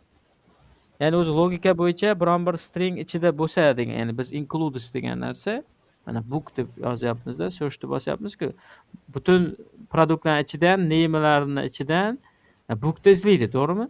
Ya'ni kichkina harf bo'ladi, bosilib ketdi. O'shani izlaydi, to'g'rimi? Pustoy string degani mana bunaqa, ya'ni mana bunaqa yoziladi. O'zi aslida uni tushundim. Hammasida bor-da. Pustoy string hammasida bor. Pustoy string уже, ya'ni yo'q narsa hammasida bor degan. Endi mantiq, endi bu ichida yo'q deb tasavvur qilishingiz mumkin. Ya'ni bu nima emasda? Mana bunaqa narsa emasda bu. Empty string deyotganim. Bu emas bu. Bu mana bu narsa. Ya'ni bo'ldi, hech narsa yo'q, misol uchun. Ya'ni hech narsa, hamma narsa ichida bor deganda tushunsa bo'lsin. Endi mantiqqa boryapti bu endi. Shunaqa. Hozir bu yerda includesda ishimi shunda hozir yo includesda ichi bu. Includesda ishi, mana shu includesda logikasida shunaqa bo'lyapti. Agar biz boshqacharoq yo'ldan yurganimizda shunda bunaqa bo'lmasda. Qanaqa masalan boshqacha yo'l degani? Includesdan foydalanmadim-da men, chunki includesdan foydalanmadimda logikani sal jinni keltirib zo'rib pashaga. Siz regular expression nimadir yozdingiz, nima yozdingiz? Qanday nima qildingiz? Men xo'p qanday qildim hozir? Siz qanaqa edi o'zi nima stekingiz, Tohirjon? Men ham shu anaqa bitta CRM qilganimizda shunaqa search filtrlar qilgandim-da, o'shanda demoqchi bo'lganim, agar men tekshirgan edimki, adashmasam, bo'sh string bo'lsa yoki agar ma'lumot bo'lmasa, barchani haligi Chiqaraverdi. array Floatga o'zimiz yozgansizda. Ha. ha, Tushunarli, siz include'dan tushundim. Shunaqa shu bo'lishi ham muammo mumkin, bo'lgan. lekin bir yemay qolishi ham mumkin bu. Ya'ni sizni nimangiz ham to'g'ri bo'lishi mumkin. Ya'ni source tekstingiz agar mabodo mp3 string bo'lsa, даже hozir lishniy ish ham bo'lib turibdi-da, filtr qilish. Ya'ni agar juda biz maydalashadigan bo'lsak, filtr qilish deylik 1 sekund vaqt oladigan bo'lsa, qo'pol qilib aytyapman. Misol uchun, mabodo men bu yerda source text misol uchun is empty degan narsa yo'qmidi mabodo o'zi? Mayli, men mana bunaqa yozib qo'ydim. Endi o'zimiz nimada productsda barabar tak product get products deb turib return qo'yish mumkin. Mana siz tipa shunaqaroq qilgansiz va bu ham o'sha to'g'ri va kerak bo'lsa sizga yaxshiroq ham ekan deylik, ekanmiz o'sha shunaqa. Mana bu deylik yarim sekund vaqt oladi deylik. Yani просто tak biron bir nimani shunday tenglab qo'yapti, o'ziga referensini olib qo'yapti. Mana bu filtrning ichida bu logika bor-ku. Ya'ni 100 ta produkt bo'lsa, o'sha bittalab ko'rib chiqadi. Va u aniq-ku empty string bo'lishi, misol uchun. No endi men ishlaydi 100% va unga lishniy logika yozmadim-da, shunaqa bo'ldi. Va bu endi bu yaxshiroq baribir menimcha. Albatta, subscribe ham qachon ishlatishni tushuntirib ketsangiz yaxshi bo'lardi. Subscribe qachon ishlatish kerak? Sizni stekingiz qanaqa edi? Siz o'zi Angular bilardingiz-a, demak, ha? Ha, bilardim Angularni. Ya'ni Angularni o'zi ha. Bilaman, lekin to'g'risi hozir o'rganayotgan narsalarim yangitdan o'rganayotganga o'xshayapti-da. Hozir men bilmasdim-da ancha-muncha narsalarni. Ha. Shu endi mustahkamlanadi-da. O'zi Angularchimidingiz yo boshqa nimadamidingiz? Angulardami o'zi? Angularda ishlayman hozir. Ishlaysiz hozir, demak, bo'ladi. Bo'ldi, endi mustahkamlanadi-da, demak, shunga yozib bilishingiz bilinyapti-da, baribir shunga aytyapman. Xo'p. Qachon subscribe ishlatiladi? Bu mana bunaqa bo'ladi, mana shu misolni ko'rsam, mana turibdi kirdik ichiga. Endi mana shuni tagida o'sha mana hozir product detailsga kiraman. Product detailsga kirdim. Eng tagida misol uchun bitta section ichida produktimiz bor edi-yu, produktlar ro'yxati, ha?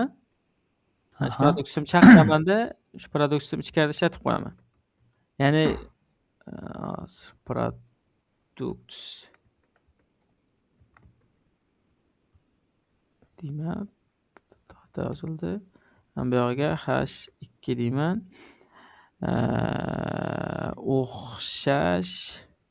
O'xshash kitoblar deyman. Class text LG font semi-bold.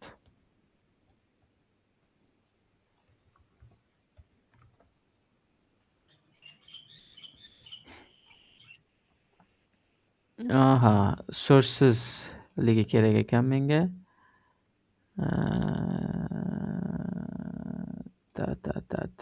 Hozir sekund. Lekin baribir chiqish kerak edi. Hozir tagida produktlar chiqish kerak edi, no titlesiz chiqish kerak edi.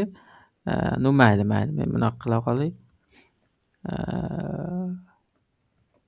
Ya'ni o'zi undan farqli bo'lib chiqish kerak va sal logika bo'ladi. Men hozir qo'pol variant qilyapman. Xafa bo'lmay turasiz. Product card ekan. Product card.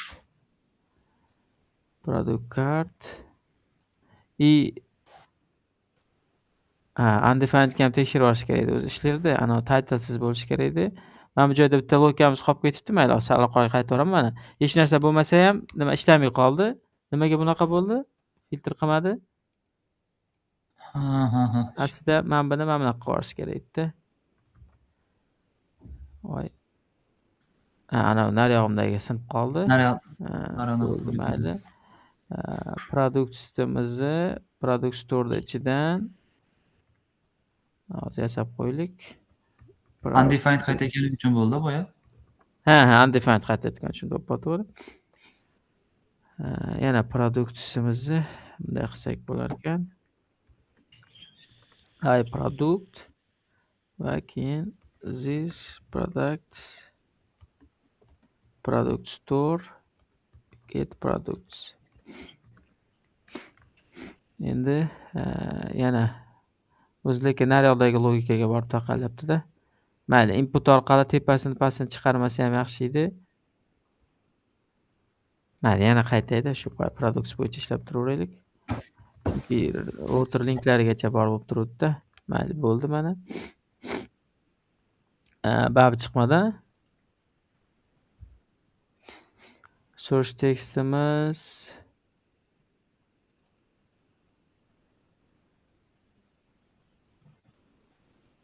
log source text.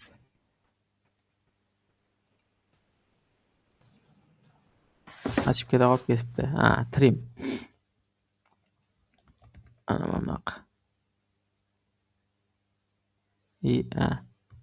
Bu ham kerak, bu ham kerak. O'zicha undan ham yaxshi varianti bor ekan. Bunaqa emas. Default yoki mana bunaqa qilib qo'ysak ham yaxshi bo'lardi. Mana, chotki. Ya'ni hech qachon undefined kelmaydi. Demak, source textimiz pustoy, massiv, empty string bo'ladi, juda bo'lmaganda mana. Yoki yozdik-ku, to'g'rimi? Ya'ni source text keladi. Agar mabodo kelmay qolsa, ya'ni hozir undefinedda source text degan nima yo'q, query param yo'q. Unaqa bo'lsa, empty string qilib qo'yaverdi, boshidan set qilib qo'ydik. Shunda lishni so'roqchalar, iflar yozib o'tirmaymiz-da. Ya'ni empty string keladi, doim empty string keladigan bo'ldi endi. Va doim nimasi qiymatli string bo'ladigan bo'ldi, undefined emas. Bo'ladi, to'g'rimi? Demak, endi kirdim, men tagida mana bunaqa narsa chiqarmoqchi edim. Ya'ni products o'xshash kitoblar degan va men bu title kerak emas menga. Misol uchun endi hozir shunaqa qila qoldim. Bo'lmasa yana hozir bo'laklar boshqa bir products degan nima olib kelish kerak edi bu yoqqa. Lekin endi biz inputni ham bilamiz-ku, misol uchun. Sabachka input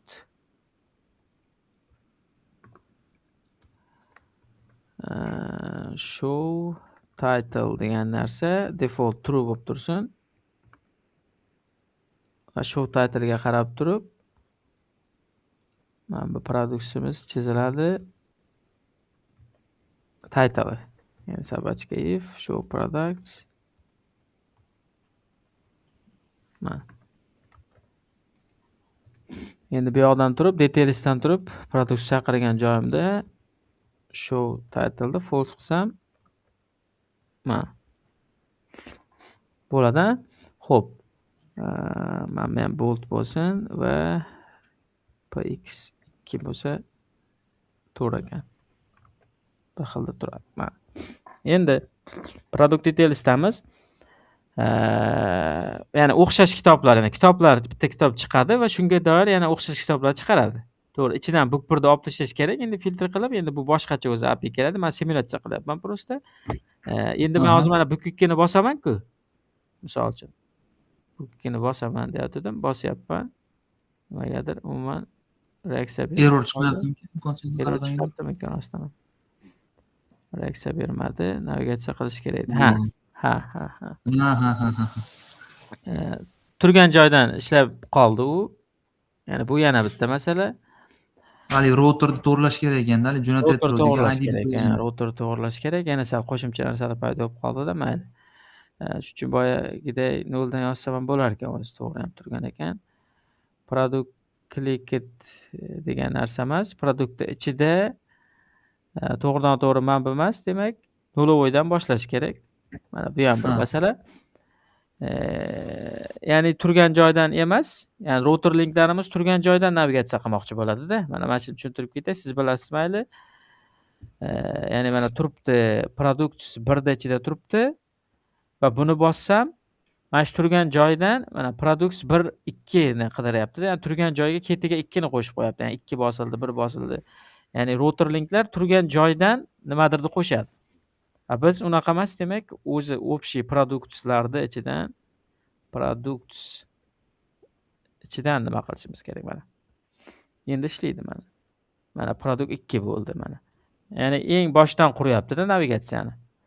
Ya'ni router linkni routerini mana productsdan ketidan virgul product id, ya'ni virgul bilan ketadi. Ya'ni bu degani nima degani? Misol uchun xuddi shu products 1 yoki 2 degani misol uchun.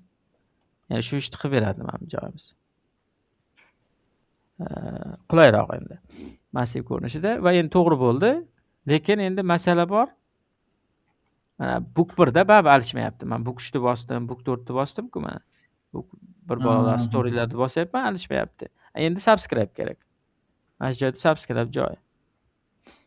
Chunki snapshot o'sha mana birinchi gal kirganda paytida mana bunaqa kirgan paytdagina oladi-da bu. Mana endi chiqardi storyda. To'g'rimi? Story 1 dedi. Ya'ni snapshot shunaqa qiladi. O'sha kirgan paytdagi aktiv rootni olib qo'yadi bo'ldi. Keyin u listen qilmaydi-da. Endi siz boshidan aytayotganingiz Sohirjon. Endi subscribe qilishimiz kerak. Root mana params subscribe param deb turib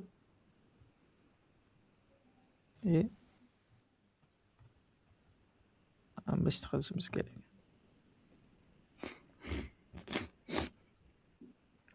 Ya'niki mana endi biz boshqacharoq qildik va bu yoqni ham paramisda bu. Paramiz. Endi bu listen qilib turadi. Topa olmadim dedimi? Plus qolib ketdi chunki. Mana story 1, mana bu kuchni bosaman, mana o'zgaryapti. Chunki har safar endi listen qilib turibdi xullas, mana subscribe endi nima kerak? Xullas paramisimiz ham observable tipi mana observable degan narsa o'tamiz hali. Ya'ni asinxron, ya'ni ma'lumot o'zgarib turadigan, ya'ni rootga asoslanib, ya'ni rootda listen qilib turadi bu demak paramisimiz. Ya'ni mana 5 bo'ladimi yoki mana 2 bo'ladimi yoki 3 bo'ladimi? O'shani listen qilib turibdi. Shuni subscribe qilyapmiz. Biz hali subscribe'lar o'tmaganmi, to'g'rimi aytgancha? Mustaqilga. Sizga qo'shimchaga mustaqilda bor lekin to'g'ri. Demak, listen qilib turibdi o'shani va o'sha har o'zgarganda mana shu joyga kiradi. Parami o'zgarganida va qaytadan ma'lumotlarni filtr qiladi, find qiladi bo'ldi. Shuni hisobiga ishlayapti mana. Bu 2 ni bossam, bu 2 chiqyapti mana. Bu kuchni bossam, bu kuch. Bo'ladi? Ha, tushunarli. Bo'ldi, oson. Xo'p. Endi root da bitta shu guardimiz qoldi. Connectivate va deactivate masalamiz. Xo'p, sal tezroqlashtiramiz, xudo xolasa. Demak, nima masala bor? Ya'ni rootimizdagi qanaqadir o'sha mana produktlarga kirishda yopaylik. Yoki deylik studentlarni yopaylik. Misol uchun, ya'ni hamma ham kiravermasa bu yoqqa. Ya'ni mana students degan joyimiz bor-da, mana kirib ketyapti. Studentlar ro'yxatini balki hech kim ko'rmasin degan narsamiz bor edi, misol uchun, deylik. O'shani yopishimiz kerak. Ya'ni biron bir rootga dostуп berish yoki dostуп bermaslik masalasini aynan guardlar yechyapti masalani va guardlar отдельный funksiya misol uchun bo'lyapti yoki xohlasangiz shu joyni o'zida ham can activate turib yozib ketishingiz mumkin bo'ladi. Misol uchun bitta funksiya qanaqadir return false misol uchun deylik mana sodda ko'rinishda. Mana endi o'tkazgani yo'q. Chunki false, ya'ni demak guardlar yoki true yoki false qaytaradi. True kelsa okey, shu sahifaga ruxsat bor, shu rootga ruxsat bor, false kelsa ruxsat yo'q degani. Biz false qildikki, mana studentni bosyapman, baribir kiritmayapti aslida. Ya'ni bosganmiz, lekin o'tkazmayapti. Ya'ni chunki false berganmiz. Qachonki true bo'ladi bu, mana ishlaydi mana. Demak, bu degani, ya'ni qanaqadir shart bo'ladi. Misol uchun if deyiladi, misol uchun local storage'dagi get item, misol uchun token degan deylik, tokenimiz bor ekan. Agar shu bo'lsa, return true. Aks holda alert chiqarib bersa ham bo'ladi yoki login sahifalarga otiladi odatda, misol uchun. Ya'ni siz login qilmagansiz yoki siz avtorizatsiyadan o'tmagansiz. Siz avtorizatsiyadan o'tmagansiz. Dedik. Mana, siz avtorizatsiyadan o'tmagansiz. Okey. Mana bu yoqlar ishlayveradi. Bu yoqlarga hech qanaqa guard yozmaganmiz. Mana siz avtorizatsiyadan o'tmagansiz deyapti. Biz tokenga hozir misol uchun application Zax token degani bor ekan, mayli. Token nimadir, misol uchun nimadir bo'ladi tokenda. F5 qilaman. Mana endi ruxsat bor. Demak, shunaqa bo'ladi. O'sha user avtorizatsiyadan o'tmaganiga qarab turib, ya'ni login qilgan odam bo'lsa, albatta uni tokenini keyin local storage'ga yozib qo'yamiz deylik yoki endi boshqa joyga. O'shani tekshiramiz. Agar bor bo'lsa, demak, OK, ruxsat bor, true. Mana bu joy, ya'ni biz endi oddiy hozirgi simulyatsiyamizda prosta token bor bo'lsa degan narsamiz bo'ldi. True bo'ldi. Aks holda siz avtorizatsiyadan o'tmagansiz, false deb qaytardik. Mana shuni vazifasi demak guard. Va buni endi mana joyda yozishingiz mumkin. Bo'lmasa endi hozir guardlarimiz functional oldin klassida. Shuni olib chiqib ketsangiz bo'ladi bitta funksiyaga. Misol uchun mana bu yoqda examplelarda shunaqa ko'rsatilgan. Guards misol uchun masalan aus.guard.ts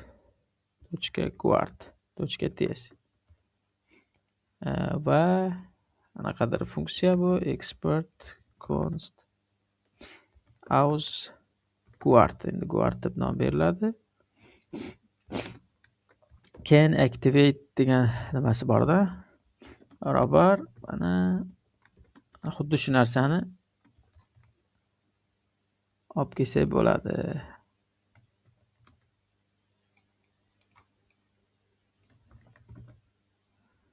Va character is not set type pulling deyapti. Nima qilib tashladimmi? Tipini aytgin deyapti, menimcha. Boolean. Xo'p. Yo'q. Is not generic emas. Boolean can activate. Boolean is not assignable type can activate. Xo'p. FN degani yo'qmi? Can activate FN yo boshqa narsami? Can activate FN edi, to'g'ri aytyapsiz. Bu interfeysni nima qilyapman men? Ya'ni eski usulda qilardim. Can activate ya'ni interfeys ekan, mana o'zi aytib turibdi. Mana FN to'ppa-to'g'ri mana. Funksiyasi mana bunaqa. Ya'ni mana bu eski nimasi, bu interfeys hali ham demak tirik ekan, masala yo'q. Ya'ni hali ham demak klass bilan ishlasa bo'ladi. Ya'ni class based edi. Hozir endi o'sha funksiyaga o'tyapti-da. Bu funksiyasi mana bunaqa demak. Mana FN mana to'ppa-to'g'ri bo'ldi. Misol uchun. Va bu yoqda yana buni kodiga keladigan bo'lsangiz, mana routini, state'ini olsa bo'ladi. Ya'ni qaysi routaga kirib kelinayotgani, misol uchun, unga qanaqadir state'ida ma'lumot bormi va hokazolarda mana bu yerda qo'shib turib olsa bo'ladi. Bu endi keyin rivojlanishda kelaveradi. Mana oddiy holatda biz odatda mana bunaqa yozib qo'ydik. Bo'ladi va shuni endi chaqirib qo'ysak bo'ldi. Demak, bitta funksiya bo'ldi, prosta konstanta. Mana tipini aytdikki, ya'ni to'g'ri ishlashligi uchun. Va bu yoqda endi rootda mana buni o'chirib tashab yozganimizni, ya'ni chunki ko'proq kod bo'lib qoldi bu yoqda. Ya'ni o'zida tura qolsin dedik. Mana ausguardni olib chiqib ketdik. Ishlayapti, xudo xolasa. Masala yo'q, to'g'rimi? Demak, tushunarli guard masalasi. Endi ko'rinishi shunaqa. Endi shuni deactivate masalasi bor. Buni ham guardist ichiga yoza qolamiz. Va mana yana bitta usuli, guard yozayotganda siz misol uchun bu yoqda generate file guard deyishingiz mumkin va bir balo desangiz, misol uchun test. Nima yozmoqchi? Guardmi, deactivate'mi yozmoqchiligi so'rayapti mana. Guard xuddi shu mana bunaqa qilib olib olishdi. Men boya aytayotganim shu edi. Hozir console logda chiqarsa bo'ladi, rootda nima chiqayotganini ko'rasiz. Va shunaqa yaratishingiz mumkin yokida guard degan meni extension bo'lishi kerak. Mana bu eskicha usul mana. Interface ya bu ham funksiya ekan, uzr. Mana misol uchun bu John Papani men bu yoqda extension bor. Angular snippets deganida adashmasam, Angular snippets mana. John Papa degan brat bor. O'shani extensionlari demak. Va o'sha endi yordamchi A bilan yozsangiz nima bo'lsa yozib berishi mumkin. Endi biz yoddan yozishimiz kerak hozir. Mana A komponent siz komponentda yozib beradi. Misol uchun HTTP qilsangiz, HTTP mana interceptor yozib beradi misol uchun. bir balolar. Mana inline qilib yozib beryapti. Misol uchun template o'zida. Bu ham bor. Misol uchun mabodo fayl yaratib shunaqa qilishingiz mumkin. Endi bu usullar xolos. Har xil usullar. Bu usulni ham qo'shib ketdik demak. Bo'ldi. Xo'p, endi deactivate qilishimiz kerak. Men bu yoqni shuni o'zgartira olaman. Chiziqcha bilan yozibdi Guardda. Mayli. Shunaqa sintaks shekli demak.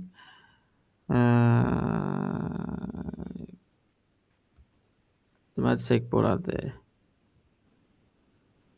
Finish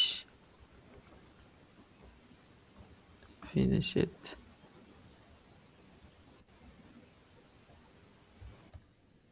Mayli, finish it dedim. Ya'ni deactivate yozmoqchiman. Finish it guard, ya'ni finish qilindimi deganday masalani bermoqchiman. U so'z unchalik yaxshi kelmadi. Finish it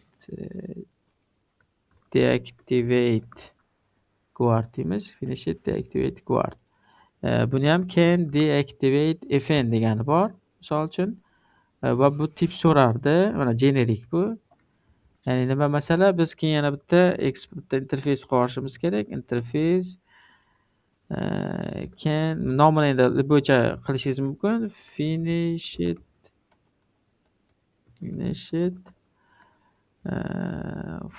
form, misol uchun forma tugadimi deganligi haqida form component deymizda. Bitta metod yozib qo'yamiz, ya'ni finish it yoki can deactivate degan. Va bu void bo'la qolsin. Void bo'lib turaveradi. Yoki boolean bo'ladi. Bitta ehtimol bilan hozir ko'ramiz. Va mana bu joyda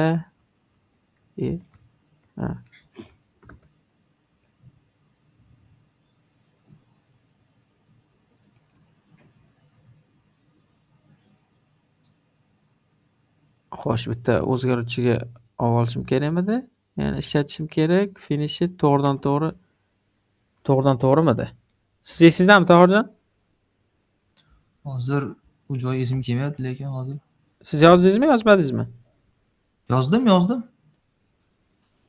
Lekin mana bu joyda void qilmagan edim, lekin men u. Tipi boshqacha deyapti. Deactivate. Komponentni, ya'ni mana bu joyda mana biz to'g'ridan to'g'ri yozib ketdik-ku. Ya'ni bu bunaqa initializatsiya qilinmasi kerak edi. Mana bu yoqda komponent kelishi kerak edi. Komponent. Keyin void emas, aytganingizdek boolean bo'ladi. Komponent olib, mana bu joyda komponent tochka mana can deactivate va boolean. Mana. Demak, yana nima masala bo'lyapti? Biron bir prosta interface yaratib qo'yilganki, shu interface'da can deactivate'ni bu ham ko'rib tursin va shu interface'ni u yoqda implement qilamiz komponent tarafda va o'sha mana shu nomdagi metodni implement qilib qo'yishimiz kerak bo'ladi va uning ichida logika yoziladi. Siz chiqib ketishga rozimisiz? Demak, yana deactivate masalasi, ya'ni guardni activate masalasi, ya'ni bular ikkalasi ham guard bo'lsa, ya'ni bittasi kirishga do'stlik berayotgan bo'lsa, deactivate'imiz chiqib ketishga, okeymi, ya'ni chiqib ketaverasanmi deydigan narsani bizdan so'ramoqda va shuni istayapmiz biz. Xuddi shunday demak, ya'ni mana studentsda ichida yozib qolamiz. Studentsda implement qilamiz. Implement mana finish it, mana form component va mana qizaryaptiki o'sha nimasi bor, buni ishlatasanmi deyapti. Ya'ni mana implement qilamiz. Mana boolean bo'ladi dedik. Va if deymiz, misol uchun qanaqadir formalarimiz okey emasligi haqida gap bo'ladi. Ya'ni deylik, studentsni mana bunaqa logika yozib tursak bo'ladi. If studentsni length teng 0 bo'lsa, Okey, chiqib ketaver, hech qanaqa masala yo'q. 0 bo'lsa. Ya'ni studentlarimiz mana ro'yxati bor edi, hozir pustoy bo'lsa chiqib ketaveradi, hech qanday masala yo'q. Mabodo bunaqa bo'lmasa return confirm desak, ya'niki sizda saqlanmagan talabalar bor.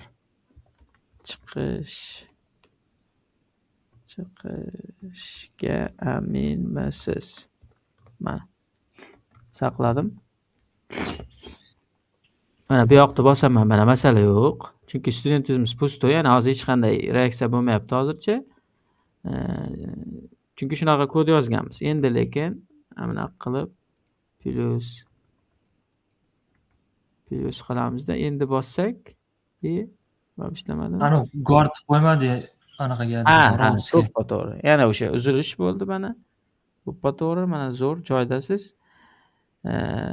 Xo'p, can deactivate degan nimamizga xuddi shundaydan biz nima edi nomi?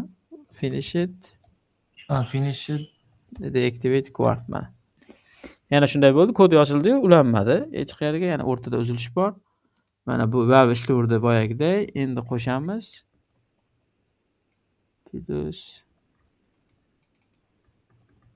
Plus mana.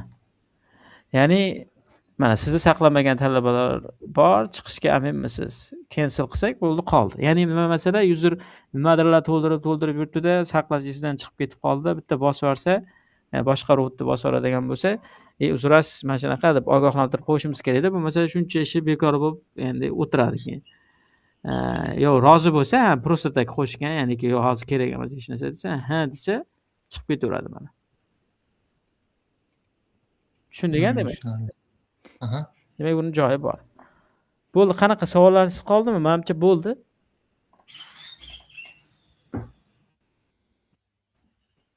Yo'q, savol yo'q. Bo'ldi, mavzumizda narsa qolmadi-ku, to'g'rimi?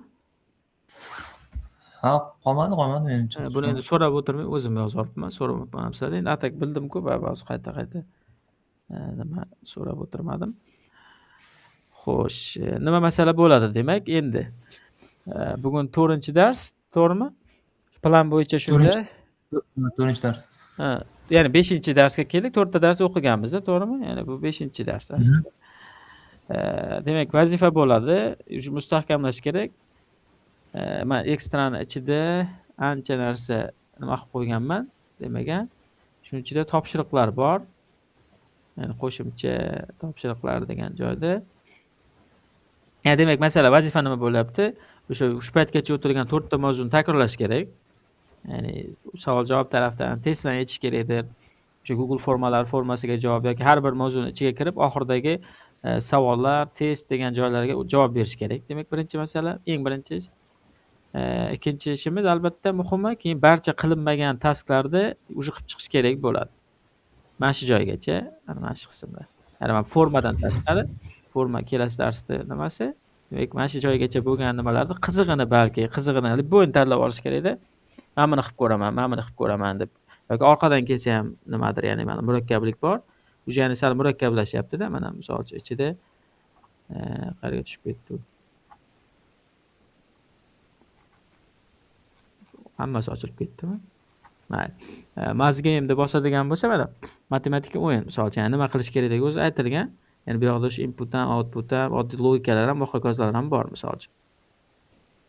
Ya'ni bu demak barcha topshiriqlarni o'zi qilishimiz kerak. Ya'ni vazifa shu bo'ladi, demak kelasi darsgacha sizga endi qancha o'sha yana kelasi hafta chorshanbagachami yoki yana cho'ziladimi buni ko'ramiz. Orada baribir nima bo'lyapti deb baribir dars o'tar ekanmiz. Ya'ni keyingi darsda ham yana agar qolib ketsa, demak sizda yoki kutilgan vazifa natija bermasanglar, yana shunaqa cho'zilishi mumkin. Bo'lmasa kelasi darsga nima beriladi? Ya'ni 5-darsda topshiriq beriladi. Tushunarli. Bo'ldi, masala yo'q demak. Ya'ni o'rtada demak bitta nima qilib olib, pauza qilib olib turib, ya'ni pauza deganda bitta sal to'xtab olib, orqaga qarab oladigan joyimiz bu. Butun nimalarni, kamchiliklarimizni to'ldiradigan joyimiz.